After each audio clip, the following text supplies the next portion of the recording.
Welcome to யூடிஎம்மின் அன்பான உறவுகள் அனைவருக்கும் வணக்கம். நான் உங்கள் ரேணு. நாம் இந்த வீடியோவில் என்ன பார்க்க போகிறோம் அப்படின்னா 12th ஸ்டாண்டர்ட் வரலாறுலேருந்து பாடம் 4 தான் பார்க்க போகிறோம். காந்தியடிகள் தேசிய தலைவராக உருவெடுத்து மக்களை ஒன்றிணைத்தல். ஸோ இதை பற்றி தான் நம்ம பார்த்தீங்க அப்படின்னா இந்த பாடம் முழுக்க பார்க்க போகிறோம். ஸோ பாடம் கொஞ்சம் பெருசு, 2 பாட்டாக பார்க்கலாம். நாம் போன பாடத்தில் பார்த்தீங்க அப்படின்னா பாடம் 3 என்ன பார்த்துருப்போம், இந்திய விடுதலை போரில் முதல் உலகப் போரோட தாக்கம் எப்படி இருந்துன்னு பார்த்துருப்போம். ஸோ அதன் வழியாக பார்த்தீங்க அப்படின்னா அகில இந்திய தன்னாட்சி இயக்கம் எப்படி உருவாச்சு, திலகர் மேற்குலையும் தென்னிந்தியாவில் அன்னி பெசன்ட் அவர்களும் தன்னாட்சி இயக்கத்தை தொடங்கியிருப்பாங்க அப்படிங்கிறத பார்த்துருப்போம். போரோட தாக்கம், முதல் உலக போர் முடிஞ்சதுக்கப்புறமா பார்த்தீங்க அப்படின்னா நமக்கு இந்தியாவில் நமக்கு தன்னாட்சி கொடுப்பாங்க அப்படின்னு மக்கள் எதிர்பார்த்துருப்பாங்க, தலைவர்கள் எதிர்பார்த்துருப்பாங்க. ஆனால் அங்கே போர் நடந்துட்டு இருக்கும்போதே இங்கே அடக்குமுறை ஆங்கிலேயர்களால் நடந்துகிட்ருக்கும். நம்ம என்ன தான் இராணுவ வீரர் உதவி பண்ணியிருந்தாலும், பொருளாதாரம் அதாவது பணமாக உதவி பண்ணியிருந்தாலும், பொருட்கள் கொடுத்து உதவி பண்ணியிருந்தாலும், முதல் உலக போருக்கு பிரிட்டனுக்கு இவ்வளோ உதவி செஞ்சிருந்தாலும் கடைசியில் நமக்கு ஏமாற்றம் தான் மிஞ்சிருந்தது அப்படிங்கிறத பார்த்துருப்போம். அதன் வழியாக நமக்கு 1907 பார்த்தீங்க அப்படின்னா அந்த சூரத் மாநாட்டில் பார்த்தீங்க அப்படின்னா தீவிர தேசியவாதிகளும் மிதவாத தேசியவாதிகளும் பிரிஞ்சிருப்பாங்க அப்படிங்கிறதெல்லாம் பார்த்துருப்போம். ஸோ அவங்க பார்த்தீங்க அப்படின்னா அந்த 1916 போடப்பட்ட லக்னோ ஒப்பந்தத்தின் மூலயமா மீண்டும் இணைஞ்சிருப்பாங்க அப்படிங்கிறதையும், லக்னோ ஒப்பந்தத்தோட சிறப்பம்சங்கள் எல்லாம் என்னென்ன அப்படிங்கிறதையும், காலனி ஆதிக்க அரசு அடக்குமுறைகள் எப்படி கையில் எடுத்தது, எத்தனை சட்டங்கள் போட்டாங்க, பத்திரிகை சட்டம், இந்திய பத்திரிகை சட்டம், இந்த மாதிரி எதுவுமே பேச முடியாத அளவுக்கு மக்களை அடக்குமுறை கொண்டு போனாங்க அப்படிங்கிறதையெல்லாம் பார்த்துருப்போம். கிளாபத் இயக்கம் சாலி சகோதரர்களால் துவங்கப்பட்டது, அது எப்படி முடக்கப்பட்டது அப்படிங்கிறதையும் பார்த்துருப்போம். இறுதியாக எத்தனை தொழிலாளர் இயக்கத்தோட எழுச்சி, எத்தனை தொழிற்சங்கங்கள் எல்லாம் உருவாச்சு, எப்படி வெற்றி பெற்றாங்க. முதல்ல தொழிற்சங்கங்களுக்கு அரசு ஆதரவு கொடுக்காட்டியும் இறுதியாக பார்த்தீங்க அப்படின்னா வேறு வழியே இல்லாமல் அந்த ஆதரவெல்லாம் கொடுத்துருப்பாங்க. ஒரு 64 தொழிற்சங்கங்கள் ஆரம்பத்தில் இருந்திருக்கும். இறுதியாக பார்த்தீங்க அப்படின்னா 1946 அதெல்லாம் 1800க்கு மேலே போயிருக்கும் அந்த தொழிற்சங்கங்கள். அதெல்லாமே நம்ம போன பாடத்தில் பார்த்துருப்போம். இந்த பாடத்தில் பார்த்தீங்க அப்படின்னா முழுசாக காந்தியடிகள் அப்படிங்கிறவர் எப்படி மக்களை ஒன்றிணைச்சார் தேசத்துக்காக அப்படிங்கிறத பார்க்க போகிறோம். இந்த பாடத்தோட அறிமுகத்தில் நமக்கு என்ன கொடுத்துருப்பாங்க அப்படின்னா, ஸோ காந்தியடிகள் யார், எங்கே பிறந்தார், தென்னாப்பிரிக்காவில் அவர் என்ன பண்ணிகிட்டு இருந்தார், அதெல்லாமே நம்ம இந்த பாடத்தில் பார்க்க போகிறோம். ஸோ அந்த பாடத்தோட சப்டைட்டில்ஸ் மட்டும் பார்த்தீங்க அப்படின்னா மொத்தம் 8 சப்டைட்டில்ஸ் கொடுத்துருப்பாங்க. காந்தியடிகள் தேசிய தலைவராக உருவெடுத்து மக்களை ஒன்றிணைத்தல் அப்படிங்கிறதுல காந்தியடிகளின் சத்தியாகிரக சோதனைகள் தான் முதல்ல இருக்குது. மாண்டேகு செம்ஸ்போர்ட் சீர்திருத்தங்கள் அடுத்தது பார்க்க போகிறோம். அடுத்தது பார்த்தீங்க அப்படின்னா பிராமணர் அல்லாத இயக்கத்தை பற்றி இந்த பாடத்தில் தெரிஞ்சுக்க போகிறோம்.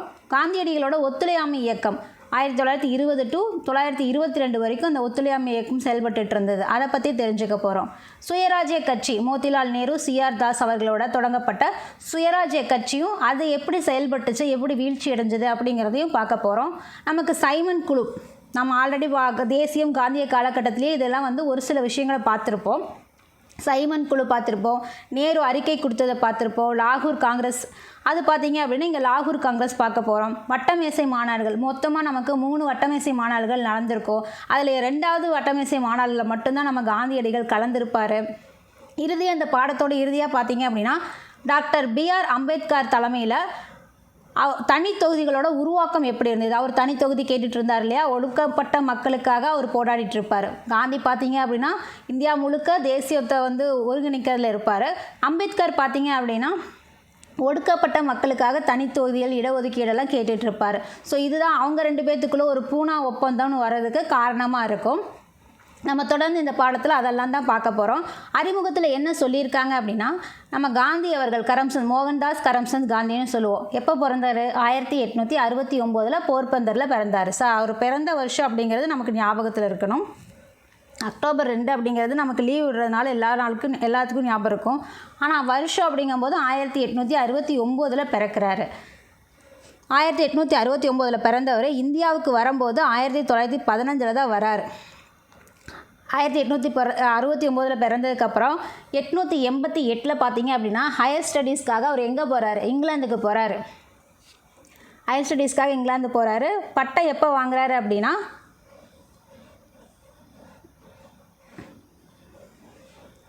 88 இங்கிலாந்து போகிறாரு. 1991 பார்த்தீங்க அப்படின்னா வழக்கறிஞர் பட்டம் வாங்குறாரு. இங்கே ஒரு கேஸ் எடுக்கிறாரு இந்தியாவில், அது சரியாக வரல, அதை அவர் சக்ஸஸ் பண்ண முடியல. அதுக்கப்புறமா ஒரு குஜராத் நிறுவனத்துக்காக தென்னாப்பிரிக்கா போகிறாரு. அவர் கே சுஷிமா 1893 போகிறாரு. 93 போகிறவர் அங்கே இனவெறியால் பாதிக்கப்பட்ட இந்தியர்களுக்காக அங்கே தான் நமக்கு சத்தியாகிரகம் அப்படிங்கிறத முதல்ல தொடங்குறாரு. அதுக்கப்புறம் தான் இந்தியா வந்து சத்தியாகிரகம் தொடங்குவார். இந்தியாவில் அவர் தொடங்கக்கூடிய முதல் சத்தியாகிரகம் சம்பாரான் சத்தியாகிரகம் தான் முதல்ல தொடங்குறது. ஸோ அதுக்கு முன்னாடியே சத்தியாகிரகம் அப்படிங்கிறது தென்னாப்பிரிக்காவில் இந்திய மக்கள் இனவெறியினால் தாக்கப்படுறாங்க அப்படிங்கிறதுக்காக அங்கேயே சத்தியாகிரகத்தை தொடங்கியிருப்பார். 1893 போனவர் 1915 தான் இந்தியாவுக்கு வருவார். ஜனவரி 9 வருவார். அதுதான் நம்ம வெளிநாடு வாழ் இந்தியர் தினமாக இன்றைக்கி வரைக்கும் நம்ம கொண்டாடிட்டுருக்கோம். ஸோ இதுதான் நம்ம பார்த்தீங்க அப்படின்னா இதில் கொடுத்துருக்கிற ஒரு சில விஷயங்கள். அவர் தென்னாப்பிரிக்காவில் இந்தியர்களுக்காக போராடிட்டு இருக்க காலகட்டத்திலேயே நம்ம காங்கிரஸ் தலைவர்களோட அவர் தொடர்பில் இருந்தார்.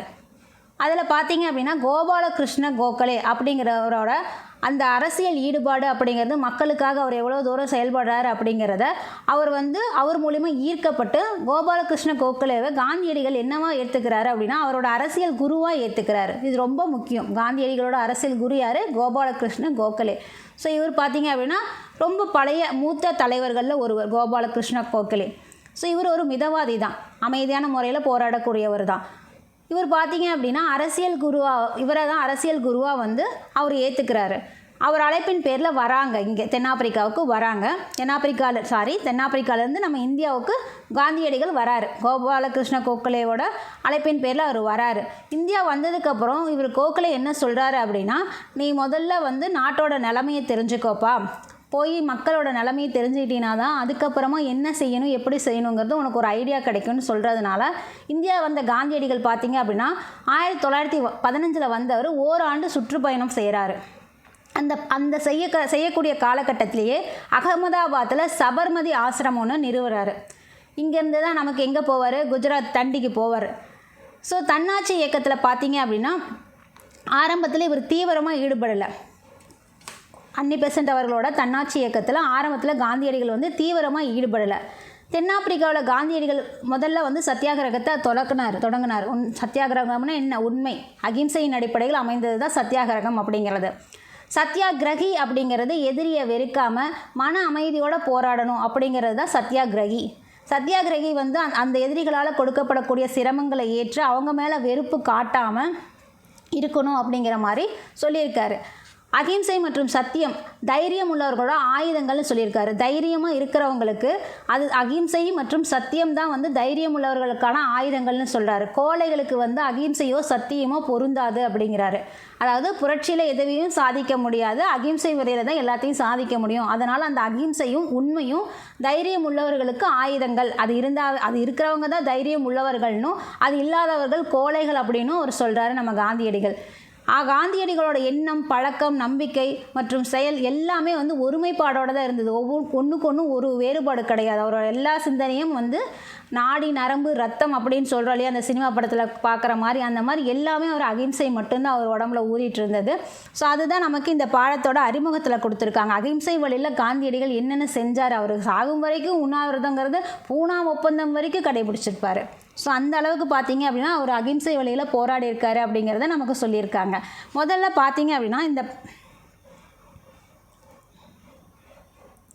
காந்தியடிகளின் சத்தியாகிரக சத்திய சோதனைகளையெல்லாம் பார்க்க போகிறோம். முதல்ல நமக்கு இந்தியாவில் காந்தியடிகள் ஆரம்பித்த சத்தியாகிரக சோதனைகள் அப்படிங்கிறது ரொம்ப முக்கியம். சம்பாரான் இயக்கம்தான்.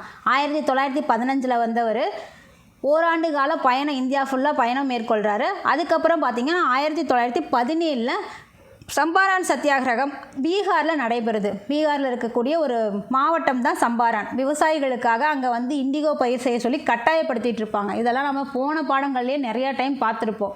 ஸோ அதை பற்றி தான் இதில் கொடுத்துருப்பாங்க. அங்கே எப்படி இண்டிகோ பயிரிடுறதுலேருந்து மக்களை காப்பாற்றுறாரு, எப்படி தென்னாப்பிரிக்காவில் இனவெறியால் பாதிக்கப்பட்ட மக்கள்லேருந்து அந்த தலைக்கு 3 பவுண்ட் கட்டணும், 3 பவுண்டு கட்டணும்னு சொல்லி சித்திரவதை பண்ணிகிட்டு இருப்பாங்க இல்லையா. ஸோ அதெல்லாம் நம்ம தேசிய காந்திய காலகட்டத்திலே பார்த்துருப்போம். ஸோ அதிலிருந்து எப்படி மக்களை விடுவிச்சாரோ அதே மாதிரி இங்கேயும் இவரால் விடுவிக்க முடியும்னு சொல்லி தான் நமக்கு பார்த்தீங்க அப்படின்னா ராஜ்குமார் சுக்லா அப்படிங்கிற ஒரு விவசாயி இதெல்லாம் வந்து அவருக்கு சொல்லி எங்களுக்கு காப்பாற்றுங்க அப்படின்னு சொல்லியிருப்பார். ஸோ அதன் வழியாக பார்த்தீங்க அப்படின்னா சம்பாரான் சத்தியாகிரகம் 1917 ஒரு வருஷம் சுற்றுப்பயணத்தை முடிச்சுட்டு 16 ஃபுல்லாக சுற்றுப்பயணத்தை முடிச்சுட்டு 17 வந்து சத்தியாகிரகத்தை ஆரம்பிக்கிறாரு. எங்கே ஆரம்பிக்கிறாரு? பீகாரில் சம்பாரானில் தான் ஆரம்பிக்கிறாரு. ஸோ இதுதான் காந்தியடிகள் இந்தியாவில் முன்னெடுத்த முதல் சத்தியாகிரக முயற்சி.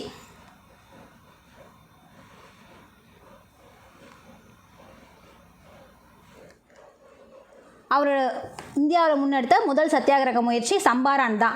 ஸோ இதில் பார்த்தீங்க, இந்த சம்பாரானில் பார்த்தீங்க அப்படின்னா கருநீல சாய விவசாயிகள் பார்த்தீங்க அப்படின்னா ஐரோப்பிய வர்த்தகர்களாக சுரண்டப்பட்டுட்டு இருப்பாங்க. ஏன்னா அவங்க வந்து உணவு விவசாயத்தை காட்டிலும் இதுக்கு தான் முக்கியத்துவம் கொடுக்கணும், அவரி பயிருக்கு தான் முக்கியத்துவம் கொடுக்கணும், 20ல் 3 பங்கு நிலத்தில் பார்த்தீங்க அப்படின்னா கருநீல சாயம் கட்டாயமாக வளர்க்கணும், விளைச்சல் பார்த்தீங்க அப்படின்னா வர்த்தகர்கள் நிர்ணயித்த விலைக்கு தான் விற்கணும், இந்த மாதிரி கட்டாயப்படுத்திட்டு இருந்தாங்க விவசாயிகளை. விவசாயிகள் பார்த்தீங்க அப்படின்னா வறுமையோட பிடியில் சிக்கியதால் காந்தியடிகள் பார்த்தீங்க அப்படின்னா உள்ளூர் தலைவர்கள்ட்ட விரிவாக இதை பற்றி மேற்கொள்கிறார். என்ன ஆரம்பித்தது, எங்கே ஆரம்பித்தது, ஏன் இப்படி வந்து இங்கே நிற்கிது அப்படிங்கிறத உள்ளூர் தலைவர்கள்லாம் இருப்பாங்களே அவங்கக்கிட்ட போய் காந்தியடிகள் விசாரிக்க ஆரம்பிக்கிறாரு. அந்த விசாரித்த தலைவர்கள்லாம் பார்த்தீங்க அப்படின்னா ராஜேந்திர பிரசாத், மஜாருல் ஹக், கிருபாலினி, மகாதேவ் தேசாய் இவங்கெல்லாம் பார்த்தீங்க அப்படின்னா உள்ளூர் தலைவர்களாக இருக்கிறாங்க. இதை கேட்டு விசாரிச்சுட்டு இருக்கும் போதே இந்த பிரிட்டிஷ் அரசு கவனிச்சுட்டே இருந்துட்டு காந்தியடிகளை வெளியேற சொல்கிறாங்க. எப்பா நீ தென்னாப்பிரிக்காவில் பண்ணதே போதும், அங்கேயே எல்லாத்தையும் வந்து சக்ஸஸ் பண்ணிட்டு வந்திருக்க, நீ வந்து இங்கே வந்து எதுவும் பண்ணிடாத, நாங்கள் சித்திரவதை பண்ணுறவங்களன்னு சொல்லிட்டு வெளியேற சொல்கிறாங்க பிரிட்டிஷ் அரசு. ஆனால் காந்தியடிகள் பார்த்தீங்க அப்படின்னா மறுத்தர்றாரு, எதிர்த்து நிற்கிறார் அவங்கள. காந்தியடிகளையும் ஒரு உறுப்பினராக கொண்டு விசாரணை குழு ஒன்று இதுக்காக அமைக்கப்படுது, இந்த கருநீல சாயத்துக்காக. அதை வந்து ஏன் எதுக்காக அப்படிங்கிறத மாதிரி பேசி அது வேண்டான்னு சொல்கிறதுக்காக காந்தியடிகளையும் ஒரு உறுப்பினராக கொண்டு விசாரணை குழு ஒன்று அமைக்கப்படுது. காந்தியடிகளை சேர்ந்த குழு பார்த்தீங்க அப்படின்னா விவசாயிகளோட நிலைமையை ஆய்வு செய்கிறாங்க. அந்த தலைவர்கள்லாம் சொன்னாலே அவங்களால அடங்கிய ஒரு குழு வந்து காந்தியடிகளுக்கு நிலைமையை எடுத்து சொல்கிறாங்க, ரிசர்ச் பண்ணி சொல்கிறாங்க. ஸோ இந்த குழுவோட அறிக்கையை ஏற்றுக்கொள்ளப்பட்டு விவசாயிகள் பார்த்தீங்க அப்படின்னா சுதந்திரம் பெறுறாங்க. இறுதியாக அந்த இண்டிகோவை பயிரிட வேண்டாம் அப்படின்னு சம்பாரானில் இருந்தே அந்த ஐரோப்பிய வர்த்தகர்கள் அந்த சம்பாரனை விட்டே வெளியேற்றுறாங்க. ஸோ இதுதான் நமக்கு சம்பாரன். காந்தியடிகளோட சத்தியாகிரக சோதனைகளில் முதல்ல சம்பாரான் இயக்கத்தை பற்றி தெரிஞ்சுக்கிறோம். 1917 நல்லா ஞாபகம் வச்சுக்கோங்க. அவர் வந்தது 1915 கோகலே சொல்கிறதுனால ஓராண்டு காலம் இந்தியா ஃபுல்லாக சுற்றி பார்க்குறாரு. தமிழ்நாட்டுக்கெல்லாம் வரும்போது தமிழ்நாடோட ட்ரெஸ் எல்லாம் போட்டுட்டு அவர் சுற்றி பார்த்துருப்பார் அப்படிங்கிறத நம்ம முன்னாடி பாடங்கள்லேயே பார்த்துருப்போம். அடுத்ததாக பார்த்தீங்க அப்படின்னா 1917 தான் இதை கையில் எடுக்கிறாரு. அந்த ஆண்டுகள் ஞாபகம் இருக்கிறதுக்காக நான் இப்படி சொல்கிறேன். அதுவும் இல்லாமல் இந்தியா வந்து முதல்ல கையில் எடுக்கிற சத்தியாகிரகம் இல்லையா, அதுவும் நமக்கு ரொம்ப முக்கியம். அதனால் 1917 ஸோ சம்பாரனை விட்டே வந்து ஐரோப்பிய வர்த்தகர்களில் துரத்தி அடிச்சிடுறாங்க. காந்தியடிகள் தாய்மண்ணில் தனது முதல் வெற்றியை சம்பாரன் சத்தியாகிரகத்தின் மூலயமா தான் பெறுறாரு. இதுதான் நமக்கு ஞாபகத்தில் இருக்க வேண்டிய ஒரு விஷயம். ஸோ அடுத்ததாக பார்த்தீங்க அப்படின்னா அடுத்தது என்னத்தில் இறங்குறாரு அப்படின்னா ஆலை தொழிலாளர்களுக்காக இறங்குறாரு. ஆலை தொழிலாளர்களின் வேலை நிறுத்தம் மற்றும் அகமதாபாத்தில் காந்தியடிகளோட உண்ணாவிரதம் இது அடுத்த வருஷம் நடக்குது. 1918 நடக்குது. 17 சம்பாரன் முடிஞ்சிருச்சு. அடுத்த வருஷம் 18 இது நடக்குது. 18ஆம் ஆண்டு பார்த்தீங்க அப்படின்னா காந்தியடிகள் அகமதாபாத்தில் உண்ணாவிரதம் மேற்கொள்கிறாரு. எதுக்காக அப்படின்னா துணி ஆலை தொழிலாளர்கள் இருக்காங்க இல்லையா, அவங்களுக்கு குறைஞ்ச ஊதியம் கொடுக்குறாங்க அப்படிங்கிறதுக்காக அதுக்கு எதிர்ப்பு தெரிவித்து தான் நம்ம அகிம்சை முறையில் போராடணும் இல்லையா காந்தியடிகள்னால் அவர் உண்ணாவிரதத்தை ஸ்டார்ட் பண்ணுறாரு. அகமதாபாத் ஆலை தொழிலாளர்களுக்காக குறைஞ்ச ஊதியம் கொடுக்கறதுக்காக தான் இது ஸ்டார்ட் பண்ணுறாங்க. ஆலை முதலாளிகள் பார்த்தீங்க அப்படின்னா ஊதிய உயர்வை மறுத்ததால் 35% ஊதிய உயர்வுக்காக வேலை நிறுத்தம் நடைபெறுது.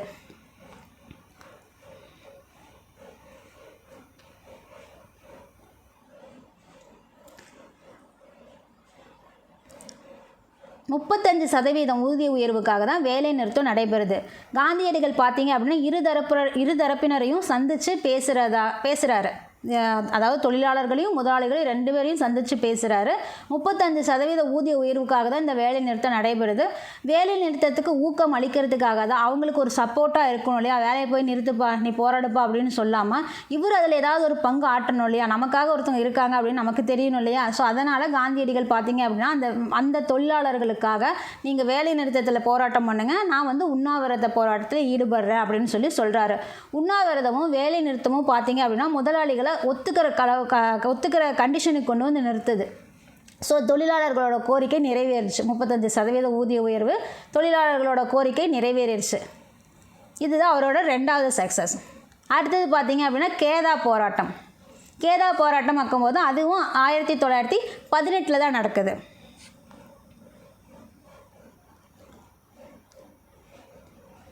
ஆலையும் 18 தான் நடக்குது, கேதா போராட்டமும் 18 தான் நடக்குது. அதுவுமே விவசாயிகளுக்கு தான். இந்த சம்பாரான், கேதா இதெல்லாமே ஒரு மாவட்டங்கள். ஸோ அங்கே இருக்கிற விவசாயிகளுக்காக போரிடுறது. அது வந்து இண்டிகோவை பயிரிட மாட்டேன் அப்படிங்கிற மாதிரி பிரச்சனை போகும் சம்பாரானில். கேதாவில் பார்த்தீங்க அப்படின்னா பருவமழை இல்லை, கடும் இதாக இருக்குது, வறட்சியாக இருக்குது, எதா வேணால் இருந்துட்டு போட்டோம், நீ எனக்கு வரியை கொடுப்பா அப்படின்னு சொல்லி சித்திரவதை பண்ணாங்க இல்லையா, அந்த பிரச்சனைக்காக இங்கே போராடுவார் கேதா போராட்டம்.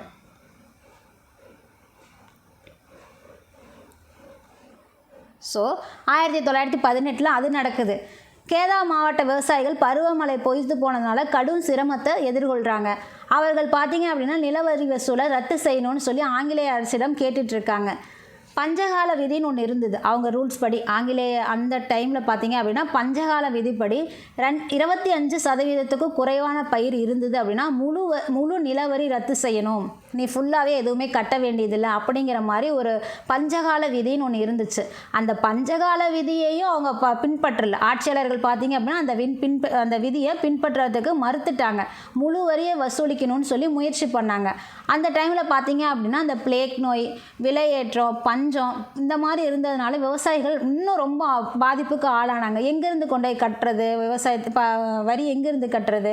ஸோ விவசாயிகள் பார்த்தீங்க அப்படின்னா இந்திய பணியாளர் சங்கத்தோட உதவியை நாட ஆரம்பித்தாங்க. அவங்களாம் ஆட்சியாளர்கிட்ட பேசி ஒன்றும் பிரயோஜனம் இல்லை, ஒன்றும் பண்ண முடியல பாவம். என்ன பண்ண ஆரம்பிச்சிட்டாங்க, விவசாயிகள் போய் இந்திய பணியாளர் சங்கத்துக்கிட்ட உதவி கேட்க ஆரம்பிச்சிட்டாங்க. இந்திய பணியாளர் சங்கங்கள் அப்படிங்கும்போது காந்தியடிகள் மற்றும் விதல் பாய் பட்டேல் விவசாயிகளுக்காக தலைமையேற்று நடத்தினாங்க. ஸோ விதல்பாய் பட்டேலும் காந்தியடிகளும் விவசாயிகளுக்காக தலைமை வகித்தாங்க இந்த போராட்டத்துக்காக. விவசாயிகளுக்கு வந்து நிலவரி செலுத்த வேண்டாம் அப்படின்னு சொல்லி காந்தியடிகள் சொல்கிறாரு. அரசோட பழிவாங்கும் நடவடிக்கையை எதிர்த்து சாகும் வரை போராட்டம் நடத்துமாறு அறிவுறுத்துறாரு. நீ நிலவரி செலுத்த வேண்டாம், அவங்க உன்னை கொடுக்குற டார்ச்சரை எதிர்த்து நீ சாகிற வரைக்கும் போராட்டம் பண்ணு அப்படின்னு சொல்லி சொல்கிறாரு. வல்லபாய் படேல், இந்துலால் நாயக் ஆகியோரும் இந்த போராட்டத்தில் முக்கிய பங்கு வகித்தவங்க. வல்லபாய் படேலும், சர்தார் வல்லபாய் படேல் இருக்கார் இல்லையா, அவரும் இந்துலால் நாயக் அவரும் பார்த்தீங்க அப்படின்னா போராட்டத்தில், இந்த கேதா போராட்டத்தில் விவசாயிகளுக்காக முக்கிய பங்கு வகித்தவர்கள். அரசு பார்த்தீங்க அப்படின்னா வரி கட்டலை அப்படின்னா எப்படி இப்போ நம்ம ஒரு இஎம்ஐ கட்டலை அப்படின்னா இருக்கிற வண்டி பிடுங்கிட்டு போகிறது, காரை தூக்கிட்டு போகிறது, வீட்டை தூக்கிட்டு போக முடியாது. ஸோ இந்த மாதிரி ஏதாச்சும் ஒரு டார்ச்சர் கொடுக்குறாங்க இல்லையா, அந்த மாதிரி பார்த்தீங்க அப்படின்னா அரசு வரி செலுத்தாத கேதா மக்களை வரி செலுத்தாதவங்களோட பயிர்கள், சொத்துகள், கால்நடைகள் இது எல்லாத்தையும் பறிமுதல் செய்கிற அந்த வேலையை அடக்குமுறையை பயன்படுத்த ஆரம்பிச்சிட்டாங்க. ஸோ சில சொத்துக்களெல்லாம் பார்த்திங்கன்னா ஏலத்தில் விடப்படுவாங்க. ஸோ அந்த வீடாக இருக்கும்போது அதில் ஏலத்தில் தானே விட முடியும். அந்த மாதிரி இருக்கும்போது சில சொத்துக்களை பார்த்தீங்க அப்படின்னா ஏலத்தில் விட ஆரம்பிச்சிட்டாங்க. இதுதான் அரசோட கடுமையான நடவடிக்கை எடுத்து காட்டுச்சு. ஸோ கேதாவில் பார்த்தீங்க அப்படின்னா எந்த விவசாயியால் பணம் செலுத்த முடியுமோ அவர்களிடத்துல மட்டும் வரி வசூலிக்க அரசு கடைசியாக முடிவு செய்கிறாங்க. யார் பணம் கட்ட முடியுமோ அவங்க மட்டும் பணம் கட்டுங்க அப்படிங்கிற முடிவுக்கு இறுதியாக வராங்க. வரி வசூல் பண்ணிக்கலாம் அப்படிங்கிற முடிவுக்கு இறுதியாக அரசு வராங்க. ஸோ இது நியூஸ் வந்து காந்தியடிகள் கேட்டதுக்கப்புறம், ஸோ யார் பணம் கட்ட முடியுமோ வரி கட்ட முடியுமோ அவங்க மட்டும் வரி கட்டுங்க அப்படின்னு சொல்லி ஆங்கிலேய அரசு சொன்னது. இந்த நியூஸ் வந்து காந்தியடிகளுக்கு கேட்டதுக்கப்புறம் போராட்டத்தை நிறைவு செய்கிறதுக்காக முடிவு செய்கிறாரு. சம்பாரன் அகமதாபாத் தொழிற்சாலை, அது அகமதாபாத்னா ஆலை தொழிற்சாலைக்கு. ஸோ சம்பாரான், அகமதாபாத், கேதா இந்த 3 சத்தியாகிரகங்களும் தான் காந்தியடிகளுக்கு நம்ம இந்தியா எங்கே இருக்குது அப்படிங்கிற உணர்வை அவருக்கு வழங்கும் விதமாக அமைஞ்சது.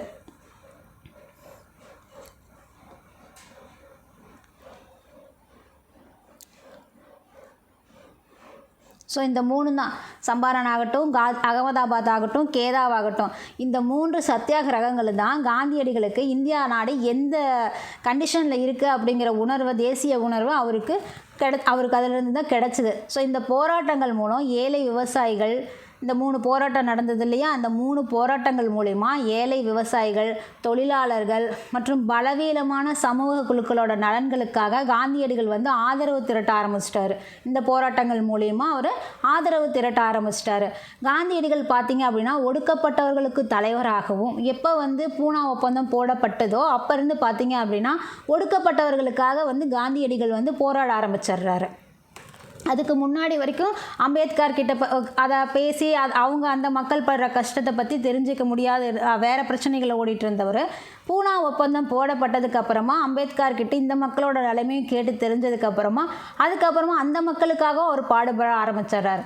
ஸோ காந்தியடிகள் பார்த்தீங்க அப்படின்னா ஒடுக்கப்பட்டவர்களோட தலைவராகவும் மற்றும் சுரண்டல்காரர்களோட பேச்சுவார்த்தை, அவங்கக்கிட்ட பேச்சுவார்த்தை நடத்தக்கூடிய பேச்சுவார்த்தை நடத்தக்கூடிய ஒருவராகவும் தன்னை நிலைநிறுத்தி இந்த பண்புகளால் மக்கள்கிட்ட தலைவராகவும் மகாத்மாவாகவும் அவங்க மக்கள் மனசில் நின்றுட்டார் அப்படியே.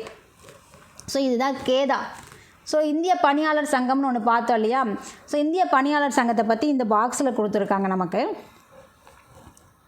இந்திய பணியாளர் சங்கத்தை வந்து கோபாலகிருஷ்ண கோகலே தான் பார்த்தீங்க அப்படின்னா 1905 ஆண்டு நிறுவறாரு. நமக்கு 1905 போது இன்னொரு விஷயமும் நடந்திருக்கும். 1905 வங்காள பிரிவினையும் நடந்திருக்கும். ஸோ அந்த டைமில் தான் பார்த்தீங்க அப்படின்னா இந்திய பணியாளர் சங்கத்தை காந்தியடிகளோட அரசியல் குரு கோகலே வந்து நிறுவியிருக்காரு.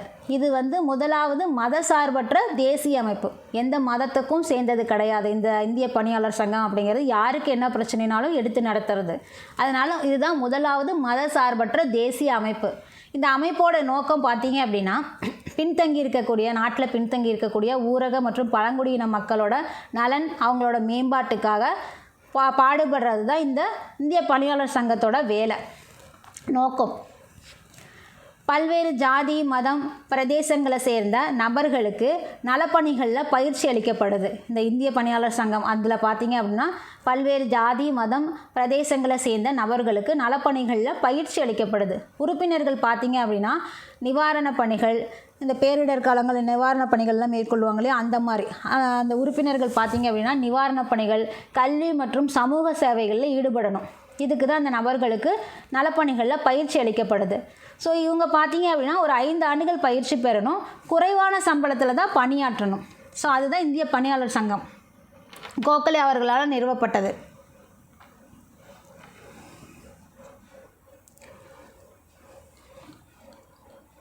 அமைப்போட தலைமையகம் எங்கே இருந்ததுன்னு பார்த்தீங்க அப்படின்னா பூனேல தான் இருந்தது. இதோட பிரான்ச்சஸ்லாம் பார்த்தீங்க அப்படின்னா மദ്രാஸ், பம்பாய், நாக்பூர், அலகாபாத் ஆகிய நகரங்களில் இருந்தது.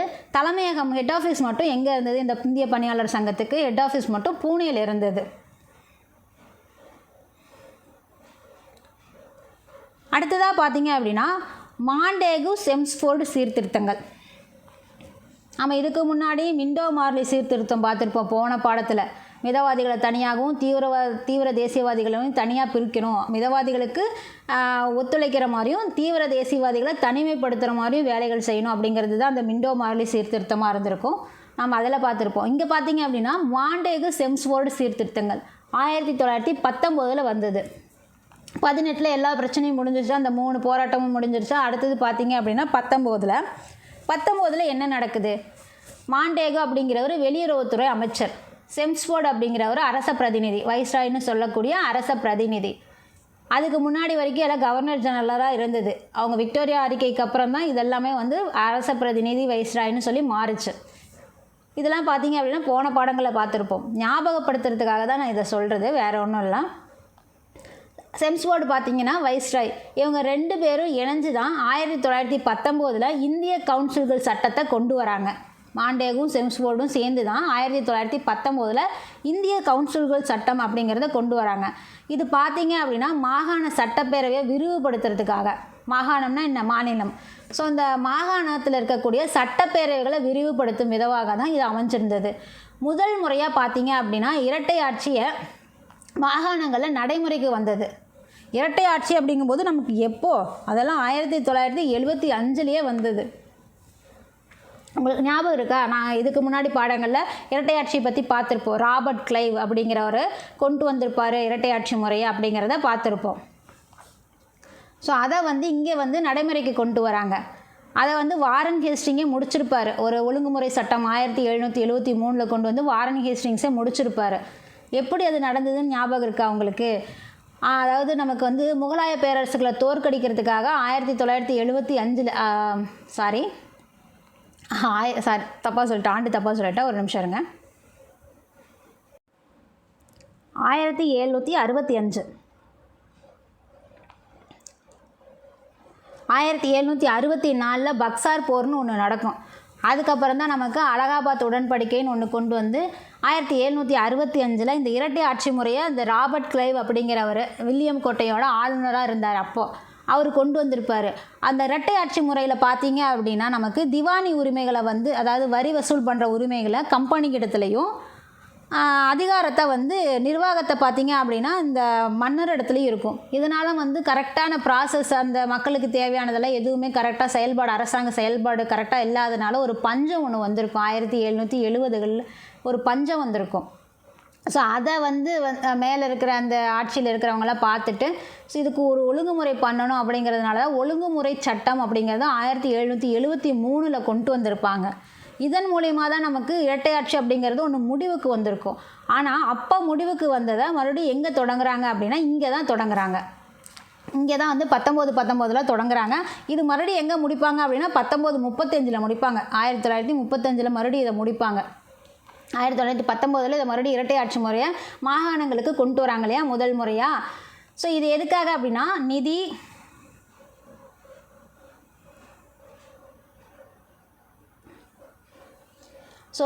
சட்ட ஒழுங்கு போன்ற முக்கிய துறைகள் பார்த்தீங்க அப்படின்னா ஆங்கில இடத்துல இருக்கும். இந்த காசு வர மாதிரி ஒரு டிபார்ட்மெண்ட்லாம் பார்த்தீங்க அப்படின்னா ஆங்கில இடத்துல இருக்கும். அவங்களுக்கு அது ஒதுக்கப்பட்ட துறை. நல்லா தெரிஞ்சுக்கோங்க.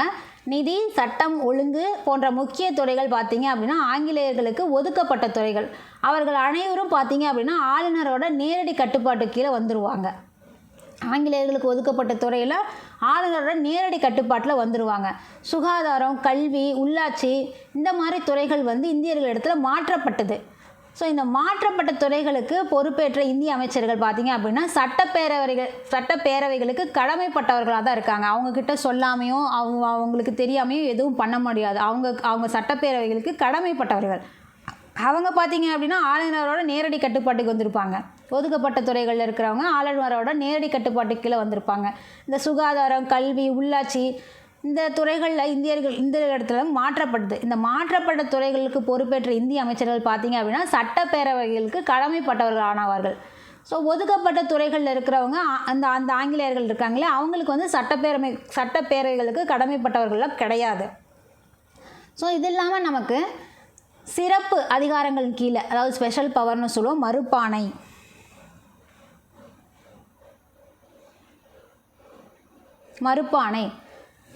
Special powers. இந்த சிறப்பு அதிகாரங்களின் கீழே அந்தந்த மாநிலங்களோட ஆளுநர்கள் பார்த்தீங்க அப்படின்னா அமைச்சர்களை அதிகாரம் செய்ய இயலும் அப்படிங்கிற மாதிரி சொல்லியிருக்காங்க. ஆல்ரெடி சட்டப்பேரவைகளுக்கு கடமைப்பட்டவர்கள் தான் நம்ம மாற்றப்பட்ட துறையில் இருக்கக்கூடிய இந்திய அமைச்சர்கள்.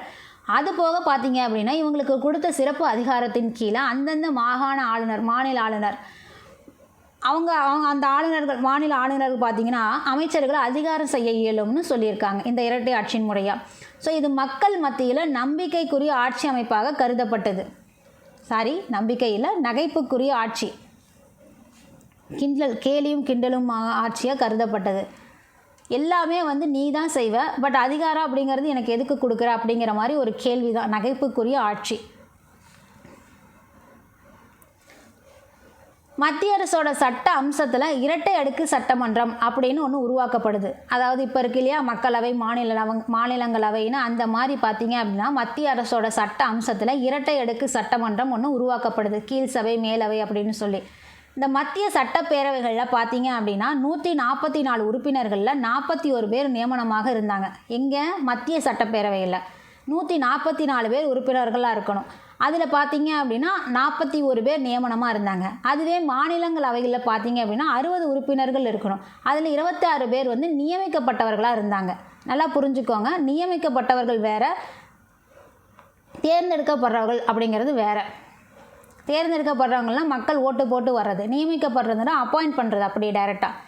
ஸோ இங்கே மாநிலங்களவையில் பார்த்தீங்க அப்படின்னா 60 உறுப்பினர்களில் 26 பேர் வந்து நியமிக்கப்பட்டவர்களாக இருக்காங்க.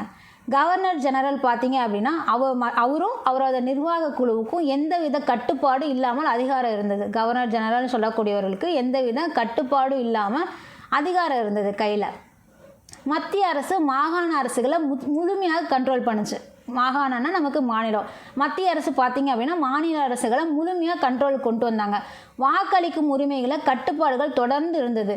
மக்கள் வந்து ஒட்டுமொத்தமாக வாக்களிக்க முடியல. அதான் நியமிச்சிடுறாங்களே, அப்புறம் எங்கே போய் ஒட்டுமொத்தமாக வாக்களிக்கிறது? தேர்ந்தெடுத்தால் தான் வாக்களிக்க முடியும். ஸோ வாக்களிக்கும் உரிமைகள் பார்க்கும்போது வாக்களிக்கும் உரிமைகள் அப்படின்னு எடுத்துக்கும் போது அதில் கட்டுப்பாடுகள் தொடர்ந்து இருந்துகிட்டு தான் இருந்தது. மக்கள் ஒட்டுமொத்தமாக வாக்களிக்கிறதுக்கு அதில் முடியல.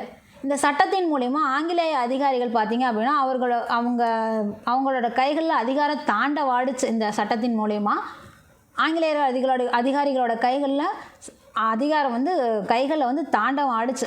ஸோ 1918 பார்த்தீங்க அப்படின்னா மாண்டேகு செம்ஸ்போர்ட் திட்டம் இந்தியா முழுவதும் விமர்சனத்துக்கு உள்ளானது. எல்லாமே வந்து அவங்க கிட்ட தான் இருந்தது, கண்ட்ரோல் ஃபுல்லாக அவங்க கிட்ட தான் இருந்தது. பேருக்கு நாம் இருக்கும்போது அது வந்து நகைப்புக்குரியதாகவும் விமர்சனத்துக்குரியதாகவும் இருந்தது. பிரிட்டனுக்கு பார்த்தீங்க அப்படின்னா இந்தியர்கள் போரில், அதாவது முதல் உலக போர் பார்த்துருப்போம் இல்லையா, போன பாடத்தில் முதல் உலக போரின் தாக்கம் பார்த்துருப்போம். ஸோ அதில் எவ்வளோ ஹெல்ப் பண்ணாங்க, இராணுவ உதவி பண்ணாங்க, பணங்காசு கொடுத்தாங்க, அதாவது பொருட்களாகவும் கொடுத்தாங்க. இது எல்லாமே அதனால் நமக்கு பொருளாதாரம் வந்து எந்த அளவுக்கு வந்து சீர்கெட்டு போச்சு அப்படிங்கிறதையெல்லாம் முதல் உலக போரின் தாக்கத்தில் பார்த்துருப்போம். ஸோ அதை வந்து பற்றி இங்கே சொல்லியிருக்காங்க. பிரிட்டனுக்கு இந்தியர்கள் போரில் ஆதரவு அளித்ததுக்கு பிறகும் மக்கள் பெரிய சீர்திருத்தங்களை எதிர்பார்த்தாங்க. ஆனால் இந்திய தேசிய காங்கிரஸ் பார்த்திங்க அப்படின்னா 1918 ஆகஸ்ட் மாதம் பம்பாயோட சிறப்பு அமர்வில் இந்த திட்டத்தை பற்றி விவாதித்தாங்க. பெரிய சீர்திருத்தங்கள் கிடைக்கும் அப்படிங்கிற அந்த திட்டத்தை பற்றி 1918. ஏன்னா அப்படின்னா முதல் உலக போர் 14 to 18 தானே நடந்தது. ஸோ அந்த பெரிய சீர்திருத்தங்கள் கிடைக்கும் அப்படிங்கிறது இந்திய தேசிய காங்கிரஸ் 1885 தொடங்கப்பட்டது. இது பார்த்தீங்க அப்படின்னா 1918 ஆகஸ்ட் மாதம் பம்பாயோட சிறப்பு அமர்வில் இந்த திட்டத்தை பற்றி விவாதிக்கிறாங்க. இவ்வளோ டார்ச்சர் பண்ணுறாங்க அப்படின்னு இந்த மாண்டேகு செம்ஸ்போர்ட் திட்டத்தை பற்றி ஆர்கியூமெண்ட் பண்ணுறாங்க. காங்கிரஸ் இந்த திட்டத்தின் மூலமா ஏமாற்றமும் அதிருப்தியாக தான் இருக்குது, வேறு எந்த ஒரு பிரயோஜனமும் இல்லை, ஆசை காட்டி நம்மளை மோசம் பண்ணிட்டாங்க ஆங்கிலேயர்கள் அப்படிங்கிற மாதிரி பேசுகிறாங்க. சீர்திருத்தங்களை அமைக்கிறதுக்காக மிதவாத அரசியல்வாதிகள் பார்த்திங்க அப்படின்னா ஒரு குழுவாக சேர்ந்து செயல்படுறாங்க. இது பார்த்திங்க அப்படின்னா இந்த குழு யார் தலைமையில் செயல்படுது, எதுக்கு சீர்திருத்தங்களை அமைக்கிறதுக்கு மிதவாத அரசியல்வாதிகளை சேர்ந்து ஒரு குழுவாக செயல்படுறாங்க. இந்த குழு யார் தலைமையில் செயல்படுது அப்படின்னா சுரேந்திரநாத் பானர்ஜி அவரோட தலைமையில் தான் பார்த்தீங்க அப்படின்னா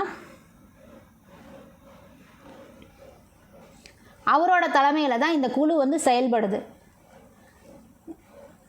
திட்டத்துக்கு எதிராக இருந்த பெரும்பான்மையான கருத்துக்களை எதிர்த்து நின்னாங்க. இந்த தலைமையில் சுரேந்திரநாத் பானர்ஜி தலைமையில் இருந்த இந்த குழு பார்த்திங்க அப்படின்னா மாண்டேகு செம்ஸ்போர்ட் திட்டத்துக்கு எதிராக சொல்லப்பட்ட பெரும்பான்மையான கருத்துக்கு இவங்க எதிர்த்து நின்னாங்க. ஏன்னா மாண்டேகு செம்ஸ்போர்ட் சீர்திருத்தம் அப்படிங்கிறது இவங்களுக்கு கரெக்டாக இருந்திருக்கு. சுரேந்திரநாத் பானர்ஜி தலைமையில் செயல்பட்ட இந்த குழுவுக்கு வந்து அந்த திட்டத்தின் மூலயமா சொல்லப்பட்ட விஷயங்கள்லாம் வந்து கரெக்டாக இருந்திருக்கு. ஆனால் அந்த குழுவில் இதுக்கு எதிராக பேசப்பட்ட பெரும்பான்மையான கருத்துக்களை எதிர்த்து நின்னாங்க. சுரேந்திரநாத் பானர்ஜி இந்த தலைமையில் செயல்பட்ட குழு வந்து எதிர்த்து நின்னாங்க. இதனால் பார்த்தீங்க அப்படின்னா அவரோட தலைமையில் இந்திய லிபரல் கூட்டமைப்பு அப்படிங்கிற ஒரு புதிய கட்சி ஒன்று உருவாகுது. ஸோ மிதவாத தேசியவாதி அரசியல் மாண்டேகு செம்ஸ்போர்ட் சீர்திருத்தத்தை பற்றி ஒரு குழுவாக செயல்பட்டு பேசலாம் அப்படின்னு போகாது. அந்த குழு பார்த்திங்க அப்படின்னா சுரேந்திரநாத் பானர்ஜி தலைமையில் செயல்படுது. சுரேந்திரநாத் பானர்ஜி பார்த்திங்க அப்படின்னா மாண்டேகு செம்ஸ்போர்ட் கொண்டு வந்த திட்டம் சீர்திருத்தம் எல்லாம் கரெக்டுன்னு சொல்கிற மாதிரி பேசுகிறாங்க. அந்த குழுவில் இருக்கிறவங்க அவங்களோட கருத்துக்கள் பெரும்பான்மையாக அதுக்கு எதிர்த்து நிற்கிறதுனால இவர் சுரேந்திரநாத் பானர்ஜி என்ன பண்ணிட்டார் அப்படின்னா இந்திய லிபரல் கூட்டமைப்பு அப்படிங்கிற ஒரு புதிய கட்சியை உருவாக்கிடுறாரு.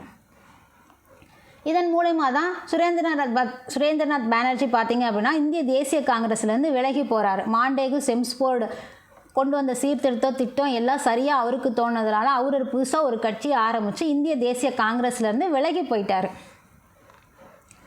அடுத்ததாக பார்த்தீங்க அப்படின்னா பிராமணர் அல்லாதார் இயக்கம். பிராமணர் இல்லாமல் இருப்பாங்க இல்லையா, அவங்களுக்காக. ஏன்னா பிராமின்க்கு அப்படிங்கும்போது தான் அந்த கல்வியிலிருந்து எல்லாமே வந்து சகலமும் அவங்களுக்கு கிடைச்சது. பிராமணர் இல்லாதவங்களுக்கு அப்படிங்கும்போது எல்லாத்துலேயும் ஒதுக்குறது தான் நடந்தது. அதனால் அவங்களுக்காக பாடுபடுறவங்கன்னு சில சீர்திருத்தவாதிகள் இருப்பாங்க இல்லையா, அவங்க ஆரம்பித்த இயக்கங்களை பற்றி தான் இதில் பார்க்க போகிறோம். நமக்கு இந்தியா அப்படிங்கும்போது பல சமூகம், அதாவது இந்திய சமூகத்தில் பல சாதிகள் இருந்துச்சு. இதில் பிராமணர்கள், உயர்ஜாதி மக்கள் அப்படிங்கிறவங்க பல அதிகாரத்தையும் வாய்ப்புகளையும் தங்களோட கைகளில் வச்சுருந்தாங்க. மற்ற ஜாதிகள் பார்த்திங்க அப்படின்னா குறிப்பாக அந்த ஒடுக்கப்பட்ட அப்படின்னு சொல்லக்கூடிய மற்றும் நடுத்தர சாதி மக்கள், இவங்கெல்லாம் பார்த்திங்கன்னா அந்த அடிப்படையில் கிடைக்கக்கூடிய அந்த கல்வி, வேலை, நிலம், வாய்ப்பு எல்லாத்துலேயும் புறக்கணிக்கப்பட்டிருந்தாங்க. ஏன்னா அவங்க பிராமணர் இல்லை. அதனாலேயே 19வது நூற்றாண்டோட மனிதாபிமான சீர்திருத்தங்கள் சமூக விழிப்புணர்வை தூண்டுச்சு. நமக்கு எல்லா சமூக சீர்திருத்தவாதிகளும் 19வது நூற்றாண்டில், இப்போ 1800லேருந்து 1899 வரைக்கும் 19வது நூற்றாண்டுன்னு சொல்லுவோம். ஸோ அங்கே எத்தனை சீர்திருத்தங்கள் நடந்தது. பிரம்ம சமாஜம், பிரார்த்தனை சமாஜம், ஆரிய சமாஜம், ஸோ ஒரே சமாஜமாக இருந்துச்சு இல்லையா. ஸோ அந்த சீர்திருத்தங்கள்லாம் பார்த்தீங்க அப்படின்னா விழிப்புணர்வை மக்களிடத்தில் ஏற்படுத்துச்சு. இந்த விழிப்புணர்வு அப்படிங்கிறது 19வது நூற்றாண்டோட கடைசி 25 ஆண்டுகளில் தெளிவாக புரிஞ்சுக்கிட்டாங்க. 1828 பிரம்ம சமாஜம் ஆரம்பித்தாங்க. அப்போ ஆரம்பித்ததை கடைசி 25 ஆண்டுகளில் தான் இதை வந்து தெளிவாக இந்த மக்கள் புரிஞ்சுக்கிட்டாங்க அப்படிங்கிற மாதிரி சொல்லியிருக்காங்க. இதனால் என்ன நடந்தது அப்படின்னா பிராமணர் அல்லாதவர்களுக்காக ஒரு முக்கிய இயக்கங்கள்லாம் தோன்றுச்சு. ஸோ அது என்னென்ன இயக்கங்கள் பார்த்தீங்க அப்படின்னா, நாமசூத்ரா இயக்கம். நமக்கு இது பொறுத்துகளை கொடுப்பாங்க. நாமசூத்ரா இயக்கம் எதை சேர்ந்தது, எந்த பகுதியை சேர்ந்தது அப்படிங்கிற மாதிரி. நாமசூத்ரா இயக்கம் பார்த்தீங்க அப்படின்னா கிழக்கு பகுதி, வங்காளத்தோட கிழக்கு பகுதியில். ஆதி தர்மா இயக்கம் இது எங்கே அப்படின்னு பார்த்தீங்கன்னா வடமேற்கு பகுதியில். சத்ய சோதக் சமாஜ் இது 1873 வந்தது. நமக்கு ஜோதிபா பூலே, சாவித்ரிபாய் பூலே இவங்கெல்லாம் தெரியும். இவங்கெல்லாம் ஒடுக்கப்பட்டவர்களுக்காக போராடினவங்க. அவங்க தான் பார்த்தீங்க அப்படின்னா இந்த சத்ய சோதக் சமாஜ் அப்படிங்கிற அமைப்பை தொடங்கியிருப்பாங்க. மேற்கு இந்தியாவில் இவங்க எங்கே தொடங்கினாங்க அப்படின்னா மேற்கு இந்தியாவில் தொடங்கியிருப்பாங்க. எப்போது? 1873. திராவிட இயக்கம் தென்னிந்தியாவில். ஸோ நமக்கு இதில் ஒன்று ஞாபகம் இருக்கும், திராவிட இயக்கம் அப்படின்னாலே நம்ம தமிழ்நாடு நமக்கு ஞாபகம் வந்துடும். ஸோ அது பார்த்திங்க அப்படின்னா தென்னிந்தியா அப்படின்னு ஒன்று ஞாபகம் வச்சுருந்தா கூட நமக்கு மேட்ச் பண்ணுறது கொஞ்சம் சௌரியமாக இருக்கும். ஸோ தென்னிந்தியாவில் வந்து திராவிட இயக்கம். ஸோ இதெல்லாம் பார்த்தீங்க அப்படின்னா இந்த இயக்கங்கள்லாம் பார்த்தீங்கன்னா ஏன் பிராமணர்களுக்கு மட்டும் மேன்மையான நிலைமை அப்படிங்கிற கேள்வியே கேட்டாங்க இந்த இயக்கங்கள். ஸோ ஜோதிராவ் பூலே பார்த்தீங்க அப்படின்னா 1872 எழுதிய குலாம்கிரி நூல் அப்படிங்கிறது முக்கிய பாதிப்பை ஏற்படுத்துச்சு அப்போ அந்த மக்கள் இடத்துல. குலாம்கிரினா என்ன? அடிமைத்தனம்னு நம்ம பார்த்துருப்போம் இல்லையா. ஸோ 1872 முதல்ல பார்த்தீங்க அப்படின்னா குலாம்கிரி அப்படிங்கிற ஒரு நூலை தான் எழுதுகிறாரு. அதுக்கப்புறம் தான் பார்த்தீங்க அப்படின்னா சத்யசோதக் சமாஜ் அப்படிங்கிற ஒரு அமைப்பை தொடங்கியிருப்பார் 1873. ஸோ இந்த நூலின் மூலிமா பார்த்தீங்க அப்படின்னா முக்கிய பாதிப்புகளை ஏற்படுத்திச்சு அந்த நூல் மக்களிடத்தில். சத்யசோதக் அமைப்பின் மூலமா பூலே பார்த்தீங்க அப்படின்னா பிராமணிய கொடுங்கோலையும் சுரண்டலையும் எதிர்த்து நின்னார். அவங்களுக்கு மட்டுமே எல்லாம் சேருது அப்படிங்கிறத எதிர்த்து நின்னார் இவர் பூலே வந்து. அடுத்தது பார்த்தீங்க அப்படின்னா இந்த ஒடுக்கப்பட்டவர்களுக்காக இயக்கங்களில் தொடங்குறாங்க இல்லையா, அந்த இயக்கங்களுக்கு காலனித்துவ ஆட்சியும் கல்வி நிறுவனங்களும் மறைமுகமாக சப்போர்ட் பண்ணாங்க. ஏன் அப்படின்னா இந்தியாவுக்குள்ளேயே அடிச்சுக்கும் போது நம்மளை வந்து யாரும் வந்து பெருசாக கண்டுக்க மாட்டாங்க, நாம் முடிஞ்ச அளவுக்கு இவங்களை டார்ச்சர் பண்ண முடியும் அப்படிங்கிறதுனால மறைமுகமாக இந்த காலனித்துவ ஆட்சியும் அதோட கல்வி நிறுவனங்களும் இந்த இயக்கங்களுக்கு, இந்த ஒடுக்கப்பட்டவர்களுக்காக தொடங்கப்பட்ட இயக்கங்களுக்கு சப்போர்ட் பண்ணாங்க. பிரித்தாளும் கொள்கை தான், வேற ஒன்றும் இல்லை. சாதி அடிப்படையில் மக்கள் தொகை கணக்கெடுப்பு செய்ய ஆரம்பித்தாங்க. இங்கே ஆல்ரெடி வந்து ஒரு பிரச்சனை போயிட்டுருக்கு. இதை தூண்டி விடுற மாதிரி, இந்த சாதி மோதல்கள் தூண்டி விடுற மாதிரி சாதி அடிப்படையில் மக்கள் தொகை கணக்கெடுப்பு பிரிட்டிஷ் அரசு செய்ய ஆரம்பித்தாங்க. எதுக்கு? சாதி அடிப்படையில் எடுக்கும்போது யாருக்கு முன்னுரிமை, யாருக்கு வேலை, யார் உயர்ந்த சாதி, யார் தாழ்ந்த சாதி அப்படிங்கிற மாதிரி அவங்க எடுத்தாங்க. அப்படின்னா அவங்களுக்கு அந்த அதாவது மேல் ஜாதியாக இருக்கும்போது நிறைய உரிமைகள் கிடைக்கும் அப்படிங்கிற மாதிரி ஒரே போட்டியும் பிரச்சனையுமா இருந்தது. சாதி மோதல்களை தூண்டி விட்டுட்டாங்க. சாதி அடிப்படைகளான உரிமை கோரல்கள் உருவாகின. இந்த ஜாதி எனக்கு இதை கொடுங்க, அந்த ஜாதி எனக்கு அதை கொடுங்க அப்படிங்கிற மாதிரி அந்த உரிமை கோரல்களும் உருவாச்சு. அதுக்கு எதிர்ப்பான மறுப்புகளும் நிகழ்ந்தது அவங்க பண்ண அந்த ஜாதி கணக்கெடுப்புக்காக. ஸோ இதனால் பார்த்தீங்க அப்படின்னா சாதி அடிப்படையில் புதிய அமைப்புகள்லாம் தொடங்கப்பட்டுச்சு. எதுக்காக அப்படின்னா இந்த சாதி தலைவர்கள் பார்த்தீங்க அப்படின்னா கல்வி, வேலைவாய்ப்புகள் உள்ளிட்ட உரிமைகளுக்காக செயல்பட ஆரம்பித்தாங்க. புதிய அமைப்புகள் தொடங்கி சாதி தலைவர்கள் கல்வி, வேலைவாய்ப்பு உள்ளிட்ட உரிமைகளுக்காக ஆங்கிலேயர் இடத்துல போராடுறதுக்காக இந்த அமைப்புகளெல்லாம் தொடங்கினாங்க. ஸோ 1880களில் வாக்குரிமைன்னு ஒன்று அறிமுகம் செய்யப்பட்டதன் பின்னணியில் இந்த இயக்கங்களுக்கு, அதாவது ஒடுக்கப்பட்ட இயக்கங்கள் இருக்கு இல்லையா, அந்த இயக்கங்களுக்கு ஆதரவான சூழ்நிலை உருவாகுது வாக்குரிமை அறிமுகம் செய்யப்படுறதுனால 1880களில்.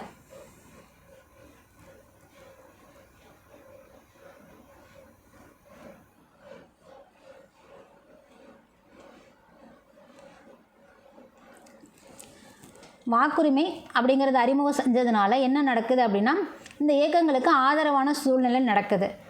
நமக்கு முதல்ல சாதி விழிப்புணர்வு அப்படிங்கிறது அந்த மக்கள் இடத்துல எப்படி அப்படின்னா, ஏழை மக்களுக்கு கல்வி இல்லை, வேலைவாய்ப்பு இல்லை, சமத்துவம் இல்லை, அந்த மாதிரி சமூக பொருளாதார பிரச்சனைகளோட எதிரொலியாக தான் இந்த அமைப்புகள்லாம், புதிய அமைப்புகள்லாம் தொடங்கப்பட்டது. மக்கள் இடத்துல விழிப்புணர்வு ஏற்படுத்தினாங்க. அதன் மூலியமாக தான் இந்த வாக்குரிமை அறிமுகம் செய்யப்பட்டதுனால அவங்களுக்கு ஆதரவான சூழ்நிலை ஏற்பட்டிருக்கு அப்படிங்கிறத சொல்கிறாங்க. அதாவது மக்கள் தங்களோட நிலையை மாற்ற போராட தொடங்கினாங்க. இதெல்லாம் சொன்னதுக்கப்புறமா பார்த்தீங்க அப்படின்னா மக்கள் பார்த்திங்கன்னா தங்களோட நிலையை மாற்றுறதுக்காக போராட தொடங்கினாங்க. ஸோ நம்ம எந்த இடத்துல இருக்கோம் அப்படிங்கிறது எப்படி காந்தியடிகள் இந்த 3 போராட்டத்தின் மூலிமா இந்தியாவோட ஸ்டேஜ் தெரிஞ்சுக்கிட்டாரோ, அதன் மூலிமா இந்த புதிய அமைப்புகள் மூலிமா மக்கள் பார்த்திங்க அப்படின்னா தன்னோட நிலை என்ன, நம்ம என்ன ஸ்டேஜில் இருக்கோம், நம்ம இதுக்கெல்லாம் மாற்றுறதுக்காக போராடணும் அப்படிங்கிறத புரிஞ்சுக்கிட்டாங்க. இந்த இயக்கங்கள்லாம் பார்த்திங்க அப்படின்னா சமூக அடையாளம் மற்றும் சமத்துவத்தோட முக்கிய போராட்டங்களாக இருந்துச்சு. அவங்களுக்கும் சமூகத்தில் ஒரு அடையாளம் கிடைக்கணும், சமத்துவமாக இருக்கணும் அப்படிங்கிற முக்கிய போராட்டங்களாக தான் இது இருந்தது. பிராமணர் அல்லாத இயக்கங்கள்லேருந்து 2 போக்குகள் உருவாச்சு. இந்த இயக்கங்கள் எதை வழிநடத்தி போனாங்க அப்படின்னா, கீழ்த்தட்டு சாதிகளுக்கு சமஸ்கிருதம் போதிக்கணும். ஏன்னா சமஸ்கிருதம் அப்படிங்கிறது உயர்ந்த ஜாதி, அந்த பிராமணர்களுக்கு அவங்களுக்கு தானே கற்றுக் கொடுத்துட்டு இருந்தாங்க. அதன் மூலிமா அவங்களுக்கு நிறைய வேலைவாய்ப்புகள் கிடச்சிருக்கும். ஸோ கீழ்த்தட்டு சாதிகளுக்கும் சமஸ்கிருதம் போதிக்கணும் அப்படிங்கிற ஒரு போக்கும், ரெண்டாவதாக பார்த்தீங்க அப்படின்னா ஏழைகள், தொழிலாளர்கள், விவசாயிகளுக்காக போராடுற ஒரு போக்கும் பார்த்திங்கன்னா இந்த பிராமணர் அல்லாத இயக்கங்களில் காணப்பட்டுச்சு. வடக்கு கிழக்கு இயக்கங்கள் பார்த்திங்க அப்படின்னா சமஸ்கிருத வழிபோக்குக்காக போராடப்பட்டது. மேற்கும் தெற்கும் இங்கிருந்த இயக்கங்கள் பார்த்திங்க அப்படின்னா தேசியவாதம், திராவிட இயக்கம், இடதுசாரி சிந்தனை இந்த பக்கமாக போனாங்க. இந்த பிராமணர் அல்லாத இயக்கங்கள் இப்படி பிரிஞ்சு போயிட்டாங்கன்னு வைங்களேன், இப்படி செயல்பட ஆரம்பிச்சிட்டாங்க அந்த இயக்கங்கள் எல்லாம். அனைத்து இயக்கங்களும் பார்த்திங்க அப்படின்னா பிராமண ஆதிக்கத்தை எதிர்த்து அரசு இடத்துல சமத்துவத்தையும் நீதிக்காகவும் தான் கோரிக்கை வச்சாங்க. இப்படி பிரிஞ்சு இருந்தாலும் எப்படி மெயின் பாயிண்ட் அப்படிங்கும்போது பிராமண ஆதிக்கத்தை எதிர்க்கிறது தான். அதை எதிர்த்து தங்களுக்கான சமத்துவம் நீதிக்காக ஆங்கிலேய அரசு இடத்துல கோரிக்கை வைக்க ஆரம்பித்தாங்க. பம்பாய், மதராஸ் மாகாணங்களில் அரசு வேலை, பொதுப்பணிகள் போன்ற துறைகளில் பார்த்திங்க அப்படின்னா பிராமணர்கள் தான் அதிகம் காணப்பட்டாங்க. அதுவும் மதராஸில் பிராமணர்கள் அப்படிங்கும்போது மக்கள் தொகையில் 3.2% மட்டும்தான் இருந்தாங்க. பட் அதில் பட்டதாரிகள்னு பார்க்கும்போது 72% படிச்சிருந்தாங்க. 3.2% மக்கள் இருந்தாலும் அதில் பட்டதாரிகள் பார்த்திங்க அப்படின்னா 72% இருந்தாங்க. இது அவங்கக்கிட்ட அதிகாரத்தை ஏற்படுத்துச்சு. 1916 பார்த்திங்க அப்படின்னா பிராமணர் அல்லாதார் அறிக்கைன்னு ஒன்று வெளியிடுறாங்க. அதில் என்ன சொல்கிறாங்க அப்படின்னா, மக்கள் நாங்கள் தான் வரி செலுத்துகிறோம், ஆனால் எங்களுக்கு அரசு சலுகை இல்லை இது அப்படிங்கிற மாதிரி குற்றம் சாட்டுறாங்க அந்த அறிக்கையின் மூலயமா 1916.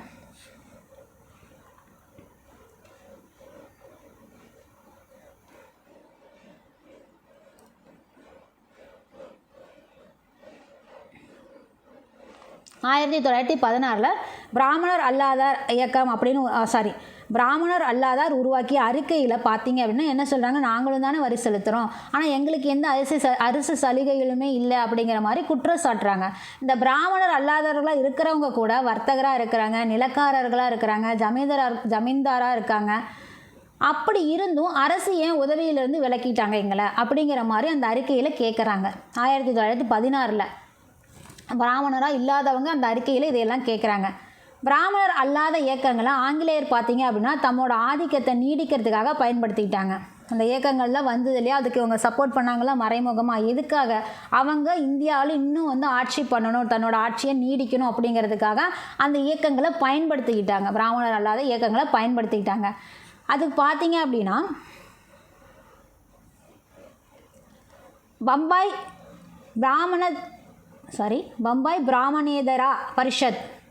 பிராமணேதரா பரிஷத், மதராஸ் நீதி கட்சி இதெல்லாம் பார்த்தீங்க அப்படின்னா இந்த ஆதிக்கத்தை நீட்டிக்கிறதுக்காக 1930 வரைக்கும் இயங்குச்சு. இந்த ஆங்கிலேயர்கள் பார்த்திங்கன்னா தம்மோட ஆதிக்கத்தை நீடிக்கிறதுக்காக பிராமணர் அல்லாத இயக்கங்களை சப்போர்ட் பண்ணாங்க, பயன்படுத்தினாங்க இல்லையா. அதில் இந்த ரெண்டும் பார்த்தீங்க அப்படின்னா பம்பாய் பிராமணேதரா பரிஷத், மதராஸ் நீதி கட்சி, இதெல்லாம் 1930 வரைக்கும் செயல்பாட்டில் இருந்துச்சு. அம்பேத்கர் தலைமையில் பார்த்தீங்க அப்படின்னா தலித் பகுஜன் இயக்கம். ஸோ தலித் அப்படிங்கும்போது நமக்கு அம்பேத்கர் அவர்கள் ஞாபகத்தில் வரணும். ஸோ அவர் பார்த்தீங்க அப்படின்னா அவர் தலைமையில் இயக்கம் அப்படிங்கும்போது நமக்கு தலித் பகுஜன் இயக்கம் அப்படிங்கிறது ஒன்று வந்தது. ஸோ பெரியார் தலைமையில் நமக்கு சுயமரியாதை தான். பெரியார்னா சுயமரியாதை தான். ஸோ பெரியார் தலைமையில் சுயமரியாதை இயக்கம் ஒன்று உருவாச்சு. ஸோ இதெல்லாம் பிராமணர் அல்லாதார் இயக்கத்தில் நம்ம பார்த்துட்டு இருக்கக்கூடிய விஷயங்கள். இந்த இயக்கங்கள் பார்த்தீங்க அப்படின்னா சமூக நீதிக்காக அடிப்படை மாற்றம் கோரி உருவானவை தான் அவைகள் அனைத்தும். சில தேசியவாதிகள் இந்த இயக்கங்களை தேச விரோத சக்திகளாக விமர்சித்தாங்க. அவங்க பார்வைக்கு இது தேச விரோதமாக இருந்திருக்கு. ஸோ சில தேசியவாதிகள் பார்த்திங்கன்னா இந்த இயக்கங்களை தேச விரோத சக்திகள் அப்படின்னு விமர்சனம் பண்ண ஆரம்பித்தாங்க. இந்த இயக்கங்களும் இந்த பிராமணர் அல்லாத இயக்கங்களும் அப்படின்னு பார்த்திங்கன்னா இந்த பூர்வாங்க தேசியவாதிக போக்கில் தான் போராட்டம், பேச்சுவார்த்தை இந்த மாதிரி உத்திகளை தான் பின்பற்றினாங்க. இவங்களும் வந்து அடிதடியெல்லாம் ஒன்றும் கிடையாது. புரட்சிகர தேசியவாதிகளில் இவங்களும் கிடையாது. இவங்களும் மிதவாதிகள் மாதிரி போராட்டம், பேச்சுவார்த்தை இந்த மாதிரி தான் போனாங்க. பட் இது வந்து ஜாதி அடிப்படையில் தொடங்கப்படுது, இந்த பிராமணர் இல்லாத இயக்கம் அப்படின்னு தொடங்கப்படுறதுனால தேசியவாதிகள் இந்த இயக்கங்களை தேச விரோத சக்திகள், ஏன்னா ஆங்கிலேயர்கள் இதை பயன்படுத்துகிறாங்க இல்லையா, அவங்களுக்கு வந்து இந்த பிரித்தாள்களின் கொள்கை அப்படிங்கிறது இவங்களுக்கு புரியல. அதனால் தேச விரோத சக்திகள் அப்படிங்கிற மாதிரி அவங்க விமர்சிக்க ஆரம்பிச்சிட்டாங்க தேசியவாதிகள். பட் இவங்க வந்து அவங்களுக்கு மறைமுகமாக உதவி பண்ணிகிட்டு இருக்காங்கங்கிறது தெரியல. அவங்க வந்து நமக்குன்னு ஒரு இது வேண்டாமா, உரிமை வேண்டாமா அப்படிங்கிறத போராடிட்டு இருந்தாங்க.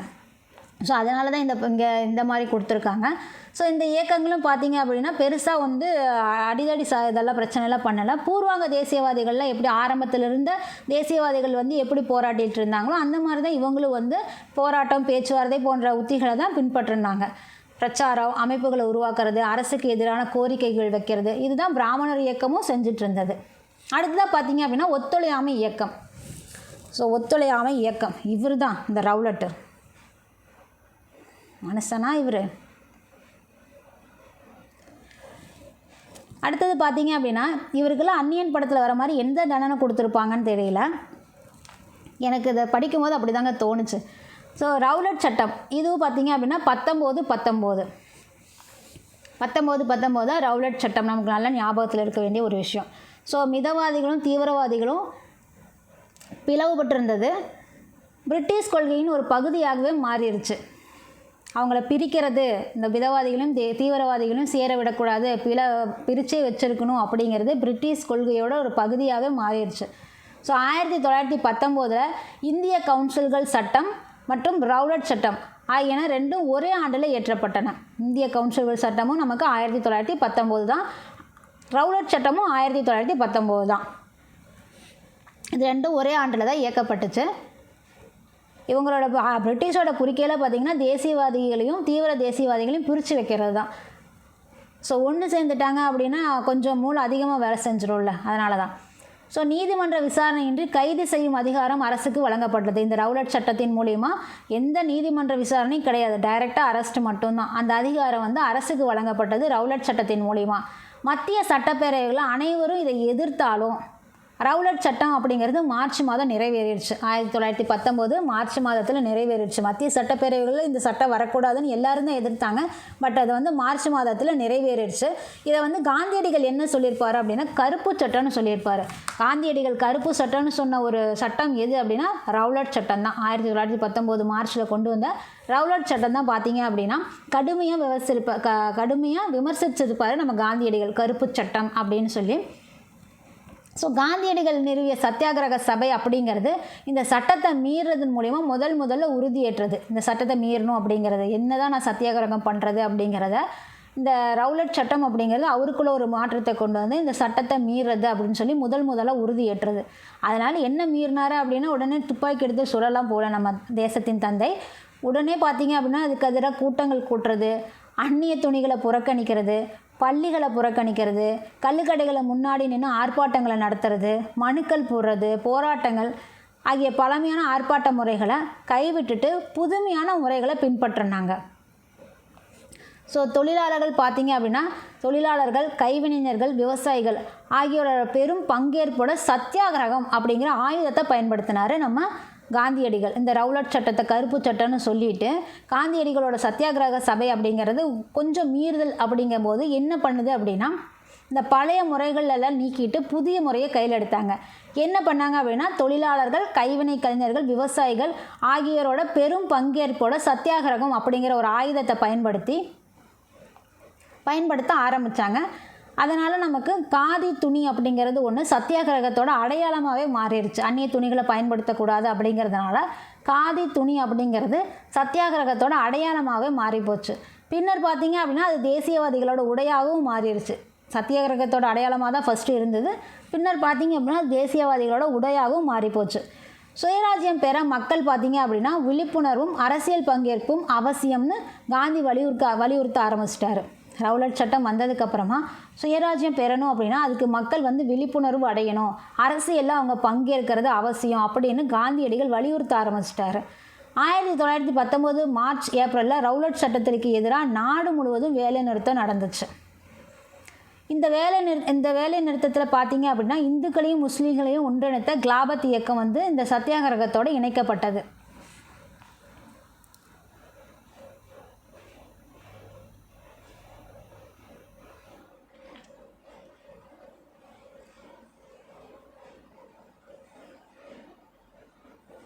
அடுத்ததாக ஜாலியன் வாலாபாக் படுகொலை இங்கே இருக்குது. ஜாலியன் வாலாபாக் படுகொலை அப்படிங்கும்போது 1919. ஸோ ரவுலட் சட்டம், ஜாலியன் வாலாபாக் படுகொலை எல்லாமே 1919 தான். ஏப்ரல் 13 அமிர்தரஸில் பார்த்தீங்க அப்படின்னா ஜாலியன் வாலாபாக் பகுதியில் மக்கள் எந்த ஒரு ஆயுதங்களும் இல்லாமல் கூடி நின்று போராட்டம் பண்ணிகிட்டு இருந்தாங்க. அவங்க தலைவர்கள், அரசியல் தலைவர்களை அரெஸ்ட் பண்ணிட்டாங்க அப்படிங்கிறதுக்காக போராட்டம் பண்ணிகிட்டு இருந்தாங்க. எப்போது? 1919 ஏப்ரலில். மார்ச்சில் ரவுலட் சட்டம் கொண்டு வராங்க. ஏப்ரலில் பார்த்தீங்க அப்படின்னா ஏப்ரல் 13 பார்த்தீங்க அப்படின்னா அமிர்தரஸில் ஜாலியன் வாலாபாக் பகுதியில் மக்கள் அதாவது எந்த ஒரு ஆயுதமும் இல்லாமல் கூடியிருந்தாங்க. சத்யபால் மற்றும் சாய்புதீன் கிச்லு இவங்களாம் தேசிய தலைவர்கள். இவங்களை கைது செய்யப்பட்டதை எதிர்த்து மக்கள் அமைதியான ஆர்ப்பாட்டத்தில் ஈடுபட்டு இருந்தாங்க. இந்த நிகழ்வின் போது பார்த்தீங்க அப்படின்னா 2000க்கும் அதிகமான மக்கள் போராட்ட காலத்தில் இருந்தாங்க. அந்த ஜாலியன் வாலாபாக் அப்படிங்கிற இடத்துல இருந்தாங்க. அந்த பகுதியில் கூடியிருந்த மக்கள் பார்த்திங்கன்னா 2000க்கும் அதிகமான மக்கள் அமைதியான முறையில் போராடிட்டு இருந்தாங்க. பஞ்சாப் துணைநிலை ஆளுநர் மைக்கேல் ஓ டயர், பஞ்சாபோட துணைநிலை ஆளுநர் யார் அப்போது? மைக்கேல் ஓ டயரும், இராணுவ கமாண்டராக இருந்த ஜென்ரல் ரெஜினால்ட் டயரும் பதவி வகிச்சிட்டு இருந்தாங்க அந்த டைமில். ஸோ ஒரு ஜென்ரல் டயர் பார்த்தீங்க அப்படின்னா தன்னுடைய அதிகாரத்தை பயன்படுத்தி எந்திர துப்பாக்கிகள் மக்கள் மீது நேரடியாக சுடுறதுக்காக உத்தரவிட்டார். எந்த ஒரு அனௌன்ஸ்மெண்ட்டும் கலைஞ்சு போயிருங்க அந்த மாதிரி எதுவுமே சொல்லாமல் பார்த்தீங்க அப்படின்னா ரொம்ப மோசமான விஷயமா அவர் எந்திர துப்பாக்கியில் மக்கள் மீது நேரடியாக சுட உத்தரவிட்டார். கிட்டத்தட்ட 1650 கன்ஷாட் நடந்திருக்கும் அப்படிங்கிற மாதிரி நம்ம பார்த்துருப்போம். இதில் பார்த்தீங்க அப்படின்னா அரசு தகவல் படி அந்த 379 பேர் உயிரிழந்ததாக சொல்கிறாங்க. அரசு தகவல் படி பார்த்தீங்க அப்படின்னா ஒரு 379 பேர் உயிரிழந்ததாக சொல்லியிருப்பாங்க. ஆனால் பார்த்தீங்க அப்படின்னா 1000க்கும் மேற்பட்டவர் இறந்திருப்பாங்க. இது காலனி அரசோட மிக கொடூரமான அடக்குமுறை நடவடிக்கையாக பார்க்கப்படுது மக்களிடத்தில். அதுபோக நமக்கு பஞ்சாப் முழுவதும் பார்த்தீங்க அப்படின்னா இராணுவ சட்டம் அமல்படுத்தப்பட்டதால் இதை படைத்துறை சட்டம்னு நாம் பார்த்துருப்போம். போன பாடங்களில் பார்க்கும்போது படைத்துறை சட்டம்னு பார்த்துருப்போம். அதாவது இந்த 144 போட்டால் எப்படி இருக்கும், அதை விட மோசமாக இருக்கும். இது யாரும் 4 பேர் கூட்டம் கூடக்கூடாது, அந்த மாதிரி சவுக்கடி இந்த மாதிரிலாம் பயங்கரமாக இருக்கும் அந்த படைத்துறை சட்டம் அப்படிங்கிறது. ஸோ இராணுவ சட்டத்தை அமல்படுத்தப்பட்டதுனால மக்கள் கடும் துயரங்களை சந்தித்தாங்க. இந்த கொடுமை பார்த்தீங்க அப்படின்னா இந்திய மக்களிடத்தில் பெரும் அதிர்வை ஏற்படுத்திச்சு. இதனை தொடர்ந்து நாடு முழுவதும் இந்த ரவுலட் சட்டத்தை தொடர்ந்து நாடு முழுவதும் பார்த்தீங்க அப்படின்னா மக்கள் கொந்தளித்து பல்வேறு இடங்களில் போராட்டத்தில் ஈடுபட ஆரம்பிச்சிட்டாங்க. பம்பாய், கல்கத்தா, டெல்லி, லாகூர் போன்ற இடங்களில் பெரிய அளவில் போராட்டங்கள் நடந்தது. அங்கேயும் பார்த்தீங்க அப்படின்னா போராட்டக்காரர்கள் மீது பல இடங்களில் துப்பாக்கி சூடு நடத்தப்பட்டது. ஸோ பல நகரங்கள் மற்றும் மாநகரங்களில் வன்முறை சம்பவங்கள்லாம் நிகழ்ந்தது.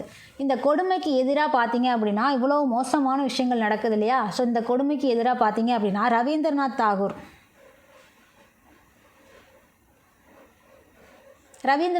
பார்த்தீங்க அப்படின்னா அவருக்கு கொடுத்த நைட்ஹுட் அப்படிங்கிற பட்டத்தை திருப்பி கொடுத்துட்டார். அவர் மட்டும் இல்லை, பல பிரபலங்கள் பார்த்தீங்க அப்படின்னா தங்களுக்கு வழங்கப்பட்ட பட்டங்களை திருப்பி கொடுத்துட்டாங்க.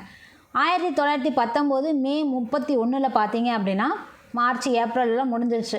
அடுத்ததாக பார்த்தீங்க அப்படின்னா மே 31 வைஸ்ராய்க்கு அவர் எதிர்ப்பு கடிதம் அனுப்புனார் ரவீந்திரநாத் தாகூர். அந்த கடிதத்தில் என்ன சொல்லியிருக்காங்க அப்படின்னா, இந்த பட்டம் எனக்கு அவமானத்தோட சின்னமாக திகழுது அப்படின்னு சொல்லி திருப்பி கொடுக்குறேன் அப்படின்னு சொல்லியிருப்பார். அதற்காக தான் இந்த நீங்கள் கொடுத்த பட்டங்களையும், அதாவது சிறப்பு பட்டங்களையும் திருப்பி ஒப்படைச்சதாக அவர் சொல்லியிருக்காரு ரவீந்திரநாத் தாகூர். ஏன் இதை கொடுக்குறோம் அப்படிங்கிறதுக்கு ஒரு காரணம், இந்த பட்டம் அப்படிங்கிறது இது எனக்கு அவமானத்தோட சின்னம், நீ ரவுலட் சட்டம் அப்படிங்கிறது எவ்வளோ மோசமாக நடந்துக்கிட்ட, அதனால் எனக்கு இது வேண்டாம் அப்படிங்கிறத இது அவமானத்தின் சின்னமாக தான் நான் பார்க்குறேன், இதை ஒரு பெரிய பட்டமாக அவார்டால் நான் பார்க்கல அப்படிங்கிற மாதிரி சொல்லி திருப்பி கொடுத்துட்றாரு. ஸோ இதில் பார்த்தீங்க அப்படின்னா நமக்கு காந்தியடிகள் இந்த மாதிரி போன பாடத்துல எல்லாம் திருப்பி கொடுத்துருப்பாரு. அவரோட மனிதாபிமான சேவையை பாராட்டி தென்னாப்பிரிக்காவில் இருக்கும்போது கெய்சர் ஹிந்த் தங்கப்பதக்கம் கொடுத்துருப்பாங்க. 1906 பார்த்தீங்க அப்படின்னா ஜூலு போர்னு ஒன்று, அதில் வெள்ளிப்பதக்கம் கொடுத்துருப்பாங்க. 1899 டு 1900 போயர் போரில் பார்த்தீங்க அப்படின்னா வெள்ளிப்பதக்கம் கொடுத்துருப்பாங்க. இதையுமே கிளாபத் இயக்கம் போது இவர் ரவுலட் சட்டத்துக்கு திருப்பி கொடுக்குறார் இல்லையா? இவர் காந்தியடிகள் பார்த்தீங்க அப்படின்னா கிளாபத் இயக்கத்தின் போது ஆங்கிலேயர் நடந்து கொண்ட நேர்மையற்ற நியாயமற்ற கிரிமினல் நடவடிக்கைக்காக இந்த பதக்கங்களை திருப்பி கொடுக்குறேன் அப்படின்னு சொல்லியிருப்பார்.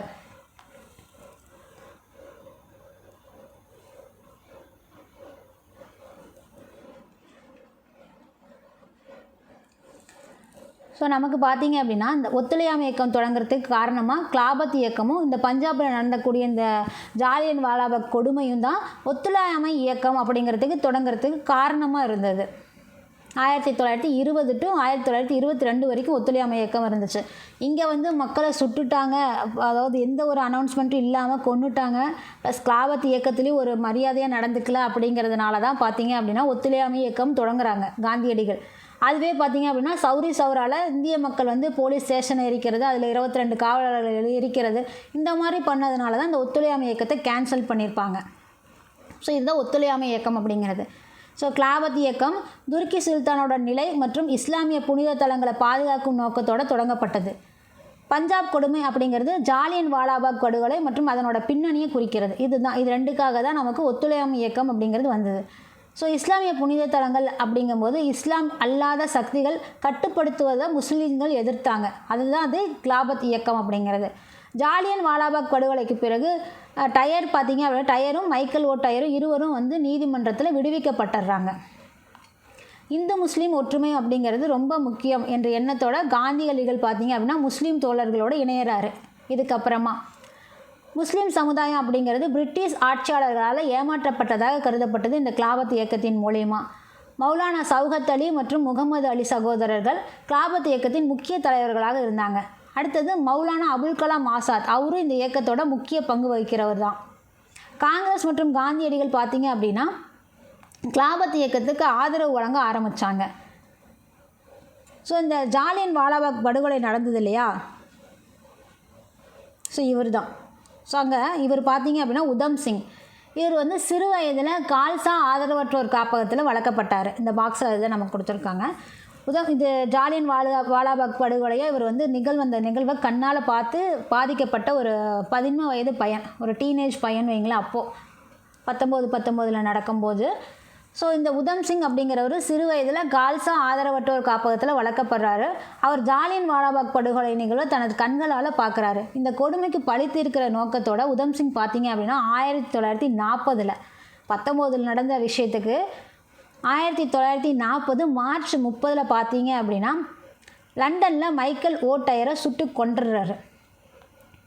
பஞ்சாபோட துணை ஆளுநர் இல்லையா? ஸோ மைக்கேல் டயர் அவரை சுட்டு கொன்னுறாரு. எங்கே?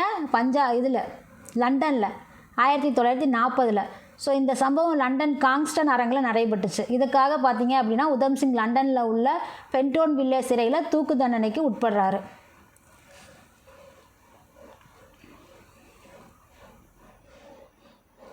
அடுத்ததாக பார்த்திங்கன்னா ஒத்துழையாமை இயக்கத்தோட தொடக்கம்.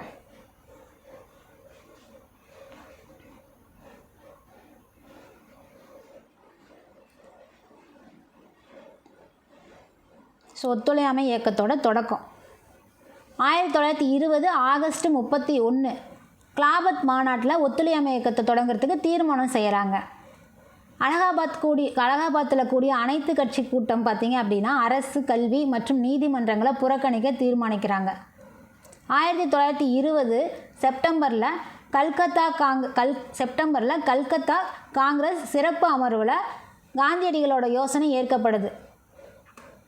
தீர்மானம் அப்படிங்கிறது ஆகஸ்ட் 31.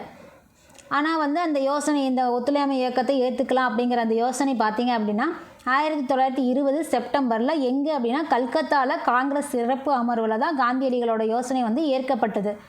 கிளாபத் மற்றும் பஞ்சாப் இந்த குறைகள்லாம் சரி செய்ய வேண்டும் அப்படிங்கிறதுக்காக தான் இந்த ஒத்துழையாமை இயக்கம் அப்படிங்கிறது தொடங்கப்பட்டது. தன்னாட்சி அரசு கிடைக்கும் வரைக்கும் ஒத்துழையாமை இயக்கத்தை பின்பற்றுறது அப்படின்னு உறுதி ஏற்கப்பட்டுச்சு. அப்போது பள்ளிகள், கல்லூரிகள், நீதிமன்றங்கள், அரசு அலுவலகங்கள், சட்டப்பேரவைகள் ஆகியவற்றை எல்லாமே புறக்கணிக்க திட்டமிடப்பட்டது. அந்நிய பொருட்கள் புறக்கணிக்கப்பட்டன மற்றும் அரசோட விருதுகள், பட்டங்கள் எல்லாமே திருப்பி வழங்கப்பட்டது. இதுக்கு மாற்றாக பார்த்திங்க அப்படின்னா தேசிய பள்ளிகள், பஞ்சாயத்துகள் மற்றும் சுதேசி பொருட்களை உற்பத்தி செய்யப்பட்டது. வரிகோடா இயக்கம் மற்றும் சட்ட மறுப்பு இயக்கம் போன்றவை பின்னர் இதில் சேர்க்கப்பட்டன. இந்த ஒத்துழையாமை இயக்கத்தில் பார்த்திங்க அப்படின்னா பின்னாடி வரிகோடா இயக்கமும் சட்ட மறுப்பு இயக்கமும் எல்லாமே இந்த பின்னாட்களில் இந்த ஒத்துழையாமை இயக்கத்தோடு சேர்க்கப்பட்டது.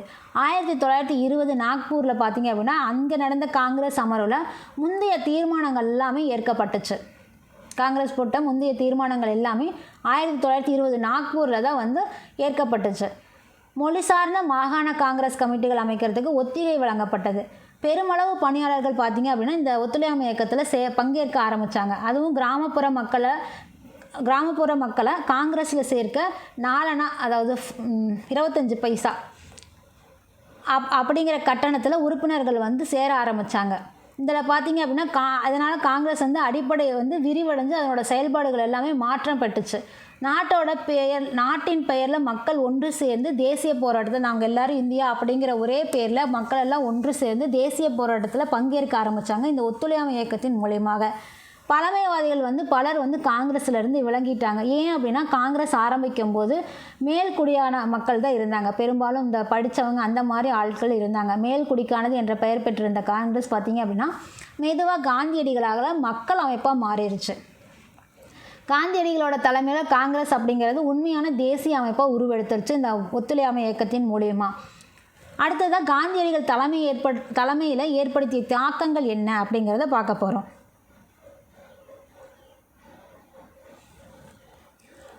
ஸோ காந்தியடிகள் பார்த்திங்க அப்படின்னா ஆயிரக்கணக்கான உள்ளூர் பள்ளிகள் மற்றும் கல்லூரிகள், வித்யாபீடங்கள் எல்லாமே காந்தியடிகளோட தலைமைகளில் நிறுவப்பட்டது.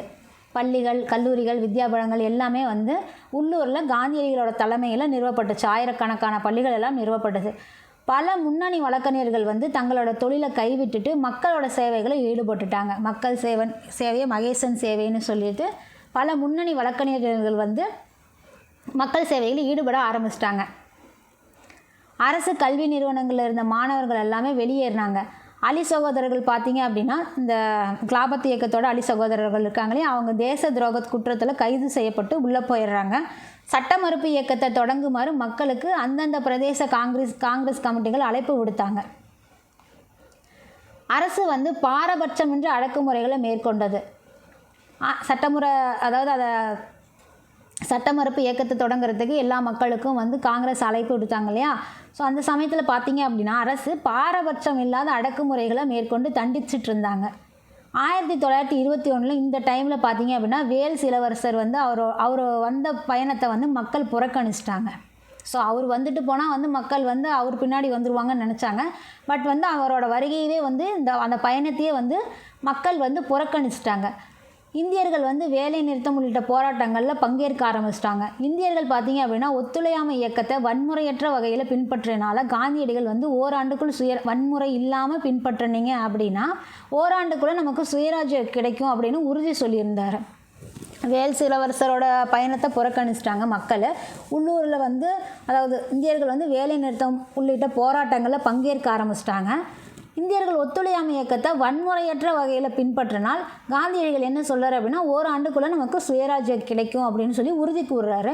தென்னிந்தியாவில் பார்த்திங்க அப்படின்னா இந்த போராட்டம் தீவிரமடையுது, அப்பாடா நமக்கு சுயராஜ்யம் கிடைச்சிரும் அப்படிங்கிற மாதிரி. இதில் ஆந்திர விவசாயிகள் பார்த்திங்க அப்படின்னா ஜமீன்தார்களுக்கு வரி கொடுக்க மறுக்கிறாங்க. சிராலா பெராலா பகுதி மக்கள் பார்த்திங்க அப்படின்னா நகரங்களை விட்டு வெளியேற ஆரம்பிச்சிடுறாங்க. வரி கொடுக்க மாட்டோம் நிலத்துக்கு அப்படின்னு சொல்லி அந்த பகுதிகளில் இருக்க மக்கள் பார்த்திங்க அப்படின்னா அந்த நகரத்தை விட்டு வெளியேற ஆரம்பிச்சிடுறாங்க.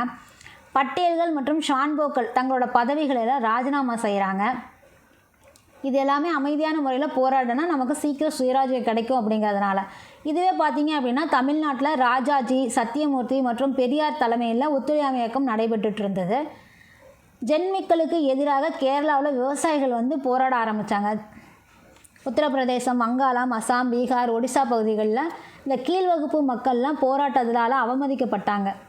இந்திய அரசு துறை செயலாளருக்கான கடிதத்தில் வைஸ்ராய் இதை ஒத்துக்கிறாரு. அங்கே அவமதிக்கிறோம் அப்படிங்கிறத ஒத்துக்கிறார். உத்தரப்பிரதேசம், வங்காளம், அசாம், பீகார் இந்த பகுதிகளில் பார்த்திங்க அப்படின்னா இந்த கீழ்வகுப்பு மக்கள் அப்படிங்கிறது இந்த போராட்டத்தினால் அவமதிக்கப்படுறாங்க. இதை அரசு துறை செயலருக்கான கடிதத்தில் வைஸ்ராய் இந்த உண்மையை ஒத்துக்கிறாரு. அரசு பார்த்திங்க அப்படின்னா 7 நாட்களுக்குள்ளே பத்திரிகை சட்டத்தை சுதந்திரத்தை மீட்டு சிறை கைதிகளை விடுதலை செய்யலை அப்படின்னா பர்தோலியில் வரிகொடா பிரச்சாரங்கள் மற்றும் சட்ட மறுப்பு இயக்கத்தை தொடங்க போகிறதாக காந்தியடிகள் பிப்ரவரி 1922 தெரிவிக்கிறார். 7 நாட்களுக்குள்ளே பத்திரிகை சட்டத்தை மீட்டு சிறை கைதிகளை விடுதலை செய்யலை அப்படின்னா எங்கே அப்படின்னா பர்தோலியில் வரிகொடா பிரச்சாரங்கள் உட்பட சட்ட மறுப்பு இயக்கத்தை தொடங்க போகிறதா நம்ம காந்தியடிகள் எப்போ சொல்கிறாரு அப்படின்னா பிப்ரவரி 22, 1922 அறிவிக்கிறார். அடுத்ததாக நமக்கு சௌரி சௌரா சம்பவம் நடக்குது. இங்கே தான் நமக்கு ஒத்துழையாமை இயக்கம் அப்படிங்கிறது திரும்ப பெறப்படுது. நாடு முழுவதும் மக்கள் பார்த்திங்க அப்படின்னா சுயராஜ்யம் கிடைச்சிரும் அப்படிங்கிற ஒரு சந்தோஷத்தில், உற்சாகத்தில் ஒத்துழையாமை இயக்கத்தில் ஈடுபட்டுட்டு இருந்தாங்க. அதுலேயும் பார்த்திங்க அப்படின்னா பழங்குடி மக்கள் அனைத்து சமூகத்திலிடமே இந்த ஒத்துழையாமை இயக்கம் பரவிட்டு இருந்தது. ஆந்திராவோட ராம்பா அப்படிங்கிற இடத்துல அல்லூரி சீதாராம ராஜு தலைமையில் பழங்குடியினரோட கிளர்ச்சிகள்லாம் நடந்துகிட்டு இருந்தது. அது பெரிய நமக்கு கேரளாவில் பார்த்திங்க அப்படின்னா மலபார், ஸோ அவங்க மாப்பிள்ளைகள்னு சொல்லுவோம். இதெல்லாம் போன படங்களை நம்ம பார்த்துருப்போம் இல்லையா. ஸோ மலபாரில் அந்த மாப்பிள்ளைகள்னு சொல்லக்கூடிய முஸ்லீம் விவசாயிகள் உயர் வகுப்பு நிலப்பிரபுகள் மற்றும் பிரிட்டிஷாருக்கு எதிராக ஆயுதம் ஏந்தி கிளர்ச்சி செய்ய ஆரம்பிச்சிட்டாங்க. அங்கே நிலப்பிரச்சனை போயிட்டு இருந்தது இல்லையா. அங்கே பார்த்திங்க அப்படின்னா அங்கேயும் பழங்குடியினர் அப்படிங்கக்கூடிய இந்த மலபார் மாப்பிள்ளைகள், விவசாயிகள் எல்லாம் பார்த்திங்க அப்படின்னா நிலப்பிரபுகளுக்கும் பிரிட்டிஷாருக்கும் எதிராக ஆயுதம் ஏந்தி கிளர்ச்சி செய்ய ஆரம்பிச்சிட்டாங்க. அதுதான் பிரச்சனை. ஆயுதமெல்லாம் ஏந்தக்கூடாது அகிம்சை வேலையில். 1922 பிப்ரவரி 5 பார்த்திங்க அப்படின்னா 3000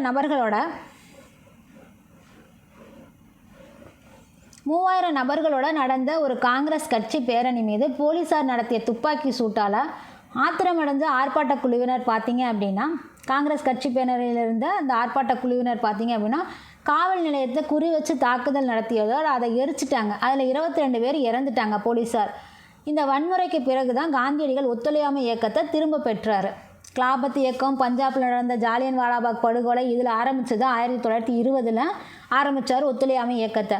அதை அப்படியே கொண்டு சுயராஜ்யம் வாங்கிடலாம் அப்படின்னு நினச்சாரு. பட் இங்கே சௌரி சௌராவில் மக்கள் கொந்தளித்ததுனால ஒத்துழையாமை இயக்கத்தை அவர் திரும்ப பெற்றார்.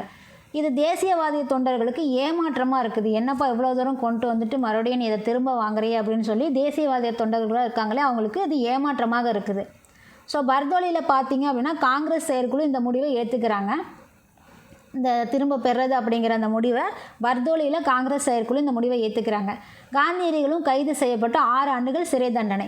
ஸோ 1922 காந்தியடிகள் உள்ளே போயிடுறாரு. இந்த ஒத்துழையாமை இயக்கத்தினால சௌரி சௌரா சம்பவம் நடந்தது இல்லையா, அதனால் 6 ஆண்டுகள் இவர் உள்ளே போயிடுறாரு. இதனால் பார்த்து ஒத்துழையாமை இயக்கத்தை திரும்ப வாங்கிட்டாருன்னு சொல்லி ஜவஹர்லால் நேருவும் சுபாஷ் சந்திர போஸும் கடுமையாக விமர்சிக்கிறாங்க. இவர் என்னப்பா இப்படி திரும்ப வாங்கிட்டார் அப்படின்னு.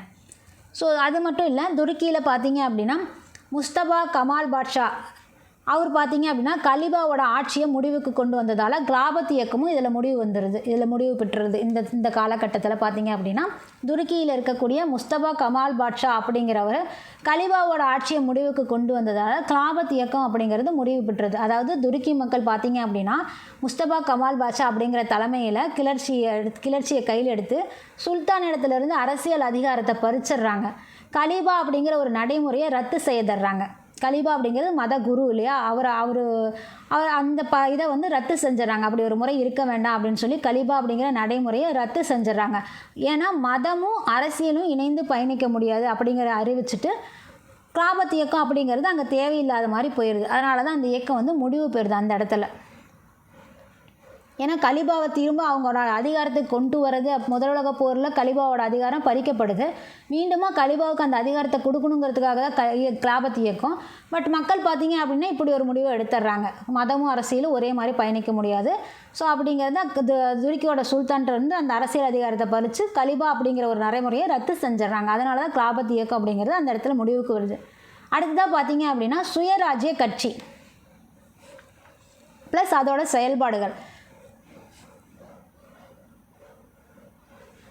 சுயராஜ்ய கட்சி அதோட செயல்பாடுகள்னு பார்க்கும்போது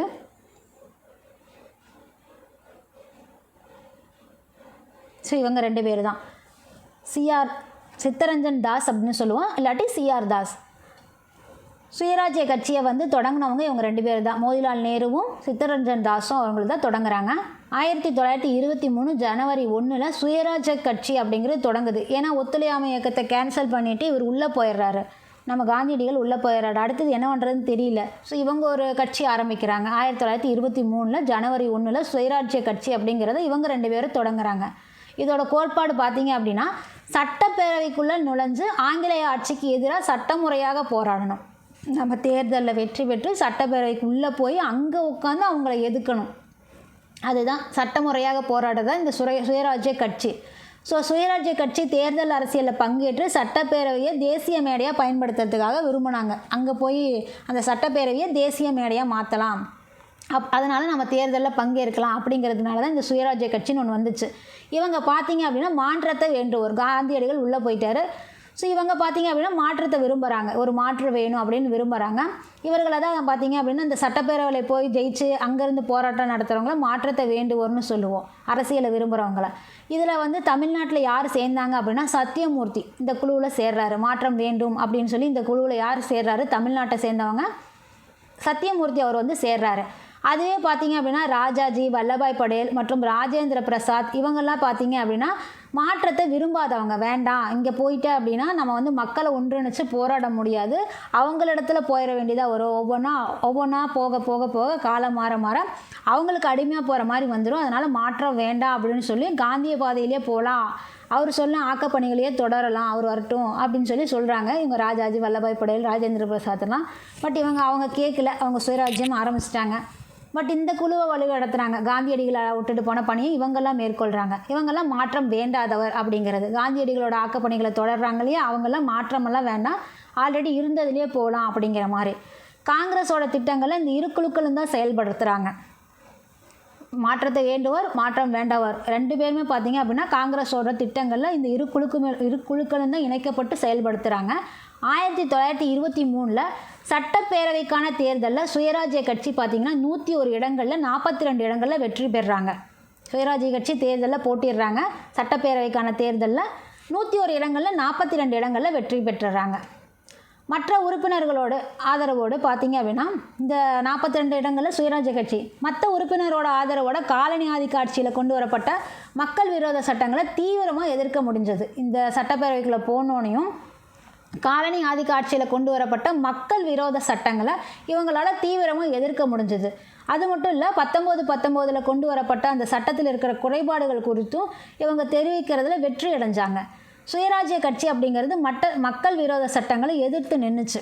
மக்களுக்கு விரோதமாக ஒரு சட்டங்கள் கூட, அதுக்காக தானே எலெக்ஷனில் இதாகி போனது உள்ள. ஸோ அதில் பார்த்தீங்க அப்படின்னா மக்கள் விரோத சட்டங்களை எதிர்த்து நின்னாங்க அங்கே காலனி ஆட்சி ஏதாவது கொண்டு வந்ததுன்னா. பின்னர் சுயராஜ்ய கட்சி உறுப்பினர் காலம் போக போக அரசு நியமிக்கிற குழுக்கள் எல்லாம் சேர ஆரம்பிச்சிட்டாங்க. இவங்க எதுக்காக போனாங்கிறதையும் மறந்துட்டாங்க போல். இதை தான் அவங்க வேண்டான்னு சொன்னது, மாற்றத்தை விரும்பாதவர் சொன்னது. ஸோ பிரிவினவாத சிந்தனை காரணமாக சுயராஜ்ய கட்சி பாதிக்கப்பட்டுச்சு. காங்கிரஸ் எப்படி ஒரு கருத்து வேறுபாடுனால பிரிஞ்சுதோ அதே மாதிரி பிரிவினைவாத சிந்தனையின் காரணமாக பார்த்தீங்க அப்படின்னா சுயராஜ்ய கட்சியும் பாதிக்கப்பட்டுச்சு. இப்போ எப்படி அப்படின்னா இந்து நலன்களை பாதுகாக்கும் நோக்கில் அரசுக்கு ஒத்துழைக்க போவதாக ஒரு குழுவினர் வந்து கிளம்பிட்டாங்க. முஸ்லீம் அடிப்படைவாதிகளும் தேசிய போராட்டத்தில் தங்களுக்கு கிடைத்த மதவாத உணர்வுகளை பிடிச்சிக்கிட்டு மதத்தை பரப்புறதுக்கு தொடங்கிட்டாங்க. ஸோ இந்த வழியில் ரெண்டும் பிரிஞ்சு போயிடுச்சு. இதில் பார்த்தீங்க அப்படின்னா இதை பார்த்துட்டு இருந்த இடதுசாரி தீவிரத்தன்மை கொண்டவர்களோட செயல்பாடுகளால் இப்படி போயிட்டாங்களே அப்படின்னு யோசிச்சுட்டு இருந்த காந்தியடிகள் பார்த்தீங்க அப்படின்னா வேதனை அடைய ஆரம்பிச்சிட்டாரு. என்னப்பா நீங்கள் நான் போயிட்டு வரங்காட்டியும் குரங்கு கையில் கிடச்ச பூமாலை மாதிரி இப்படி புதறி வச்சுருக்கிறீங்களா அப்படின்னு சொல்லி வேதனை அடைய ஆரம்பிச்சிட்டாரு. மதவாதத்தை வந்தவர் என்ன பண்ணிட்டார் அப்படின்னா மதவாதத்தை கட்டுப்படுத்துறதுக்காக காந்தியடிகள் 21 நாட்கள் வந்து உண்ணாவிரதம் மேற்கொள்ள ஆரம்பிச்சிடுறாரு.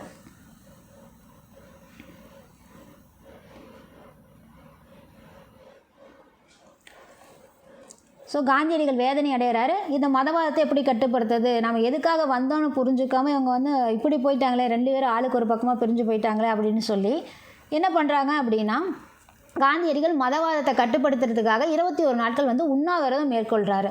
ஸோ இந்த சுயராஜ்ய கட்சி அப்படிங்கிறத சிஆர் தாஸ், சித்தரஞ்சன் தாஸ் இருக்கார் இல்லையா, அவர் 1925 இறந்ததுக்கு அப்புறமா அந்த கட்சி வந்து வீழ்ச்சி கண்டுறது.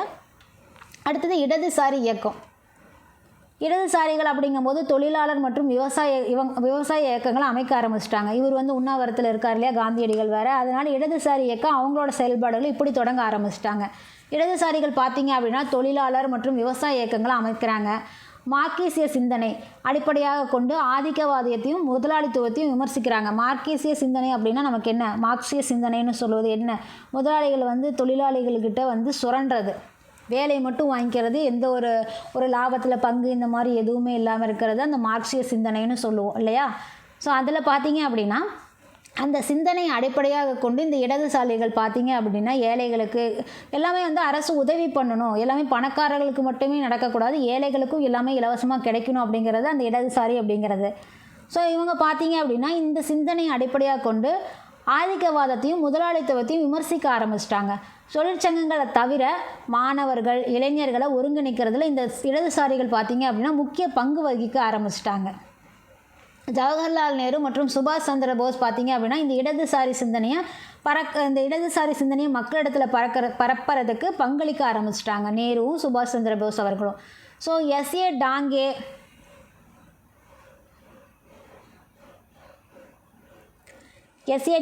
எம்என் ராய், முஜாஃபர் அகமது, சிங்காரவேலர் ஆகியோர் பார்த்தீங்க அப்படின்னா விவசாயிகள் மற்றும் தொழிலாளர்களுக்கான கட்சியை தொடங்குறாங்க. இடதுசாரியோட இதில் முனைப்பில் இவங்க எல்லாரும் பார்த்தீங்க அப்படின்னா விவசாயிகளுக்காகவும் தொழிலாளர்களுக்காகவும் கட்சிகளை தொடங்குறாங்க.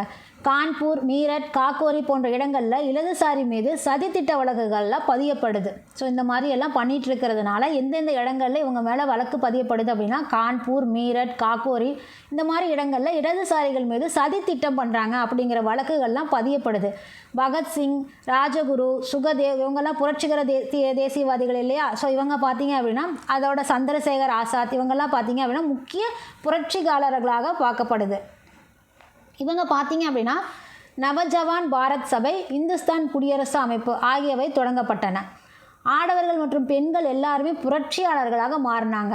மாணவர்கள் மற்றும் இளைஞர்கள் பார்த்தீங்க அப்படின்னா அவர்களோட மாநாடுகள் வந்து இந்தியா முழுவதும் நடத்தப்பட்டுச்சு. மாணவர்கள் மற்றும் இளைஞர்களோட மாநாடுகள் அப்படிங்கும்போது இந்தியா முழுவதும் நடத்தப்பட்டுச்சு.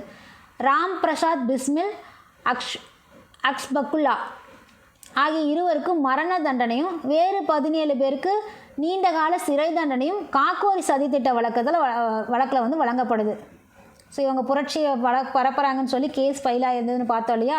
அதில் காக்கோரி சதித்திட்ட வழக்கில் பார்த்தீங்க அப்படின்னா ராம் பிரசாத்துக்கும் அஷ்பகுல்லாவுக்கும் மரண தண்டனையும் வேறு சில 17 பேருக்கு அப்படிங்கிறது நீண்டகால சிறை தண்டனை கொடுக்குறாங்க. அடுத்ததாக பார்த்தீங்க அப்படின்னா லாலா லஜபதி ராய் இருக்கார் இல்லையா, அவரோட மரணத்துக்கு பதிலடியாக சாண்டர்சன் அப்படிங்கிற போலீஸை பகத்சிங் வந்து கொண்டுடுறாரு. ஸோ லாலா லஜபதி ராயோட மரணத்தை பற்றி நம்ம சைமன் குழுவில் பார்த்துருப்போம், அங்கே தேசியம் காந்திய காலகட்டத்தில் பார்த்துருப்போம். வேணால் நம்ம ஞாபகப்படுத்திக்கலாம் இதை எதுக்காக அவர் இறக்குறாரு அப்படின்னு. ஸோ சைமன் குழு புறக்கணிப்பு அப்படிங்கிறது 1927 நடந்தது. நமக்கு 1927 எக்ஸாக்டாக சொல்லணும்னா நவம்பர் 8. இங்கிலாந்து அரசு பார்த்தீங்க அப்படின்னா இந்தியாவுக்காக அரசியல் சீர்திருத்தங்களை செய்கிறதுக்காக இந்தியாவுக்கு தேவைப்படுதுப்பா, இது தேவைப்படுதா, அது தேவைப்படுதா, என்ன பண்ணலாம், எப்போ பண்ணலாம், எப்படி பண்ணலாம் அப்படிங்கிற மாதிரி இந்திய அரசியல் சீர்திருத்தங்களை ஆய்வு செய்கிறதுக்காக ஒரு ஆணையத்தை நியமிக்கிறாங்க. என்ன பண்ணணும், இந்திய அரசியல் சீர்திருத்தம்னா அதில் ஒருத்தராவது 2 பேராவது இந்திய ஆள்கள் இருக்கணும். ஸோ இருக்கிற அத்தனை பேர்த்தையும் வந்து வெள்ளைக்காரங்களாக போட்டிங்கன்னா எங்களுக்காக எப்படி நீ சப்போர்ட் பண்ணுவ, எங்களுக்குன்னு ஏதாவது தேவை இருக்குது அப்படிங்கிறத நீ எப்படி புரிஞ்சிக்க முடியும் அப்படிங்கிற மாதிரி அந்த குழுவில் வந்து ஒரு இந்தியர்கள் கூட இல்லை. அப்படிங்கிறதுனால சைமன் ஆணைக்குழுவை வந்து நம்ம வந்து புறக்கணிக்க ஆரம்பிச்சிட்டோம். ஸோ 1927 நவம்பர் 8 அன்று இங்கிலாந்து அரசு பார்த்திங்க அப்படின்னா இந்திய அரசியல் சீர்திருத்தங்களை ஆய்வு செய்கிறதுக்காக ஒரு ஆணையத்தை நியமிக்கிறாங்க. இதுதான் சைமன் ஆணைக்குழு. ஏன்னா அந்த ஹெட்டோட பேர் சைமன். ஸோ அவருக்கு கீழே அந்த செயல்படுறதுனால அது சைமன் கமிஷன்னு சொல்கிறோம், வேறு ஒன்றும் இல்லை. ஆனால் இந்த குழுவில் வந்து இந்தியர் ஒருத்தரும் இடம்பெறல அப்படிங்கிறதுனால இதனால் வந்து இந்தியர்கள் வந்து ஆத்திரம் அடைஞ்சு சைமனை வந்து திரும்பிப்போ அப்படிங்கிற முழக்கத்தோடு இந்தியா ஃபுல்லாக போராட ஆரம்பிச்சிடுறாங்க. இந்த போராட்டங்களில் பார்த்தீங்க அப்படின்னா லாகூரில் நடைபெற்ற ஒரு போராட்டத்தில் ஆங்கிலேய காவல்துறை அதிகாரி சாண்டர்ஸ் அப்படிங்கிறவர் தாக்கினதுனால நம்ம லாலா லஜபதி ராய் பார்த்தீங்க அப்படின்னா படுகாயமடைந்து, இவர் தீவிர தேசியவாதி இல்லையா, ஸோ லாலா லஜபதி ராய் வந்து படுகாயமடைந்து சில நாட்களில் உயிரும் இழந்துடுறாரு. இதை ஞாபகம் வச்சு தான் புரட்சிகர தேசியவாதியான பகத்சிங் பார்த்தீங்க அப்படின்னா அதுக்கு பதிலடியாக தான் அந்த போலீஸாரை சாண்டர்ஸை வந்து கொன்றுடுறாரு. ஸோ இதுதான் இங்கே நடந்திருக்கு. 1929 ஏப்ரல் 8 பார்த்தீங்க அப்படின்னா பகத்சிங் மற்றும் படுகேஸ்வர் தத் மத்திய சட்டமன்றத்தில் வெடிகுண்டு எரிஞ்சிடுறாங்க. 1929 ஏப்ரல் 8 இது நடக்குது. மத்திய சட்டப்பேரவையில் கொண்டு போய் வெடிகுண்டை தூக்கி போட்டுறாங்க. 1929 மீரட் சதித்திட்ட வழக்கில் பார்த்தீங்க அப்படின்னா இப்போ தான் வந்து மேலே பார்த்தீங்க அப்படின்னா நம்ம காக்கோர் பார்த்துருப்போம். காக்கோரி சதித்திட்ட வழக்கில் ஒரு 2 பேர் மரண தண்டனையும் 17 பேருக்கு சிறை தண்டனை, நீண்டகால சிறை தண்டனையும் பார்த்துருப்போம். இப்போ பார்த்தீங்க அப்படின்னா மீரட் சதித்திட்ட வழக்கில் 3 டஜன் கம்யூனிஸ்டுகளை சிறை தண்டனை கொடுக்குறாங்க. 1929 மீரட் சதித்திட்ட வழக்கில்.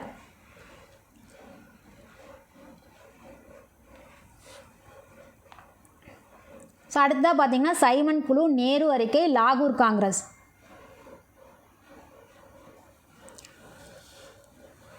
ஸோ இது 3 பார்த்தீங்க அப்படின்னா பார்ட் 2 வீடியோவில் பார்க்கலாம். 4.6, 4.7, 4.8 இதெல்லாம் பார்த்தீங்க அப்படின்னா பார்ட் 2 வீடியோவில் பார்க்கலாம். ஸோ வீடியோ பிடிச்சிருந்தா லைக் பண்ணுங்கள், ஷேர் பண்ணுங்கள், கமெண்ட் பண்ணுங்கள். மறக்காமல் நம்ம சேனலை சப்ஸ்கிரைப் பண்ணிக்கோங்க. நெக்ஸ்ட் வீடியோவில் சந்திக்கிறேன். நன்றி.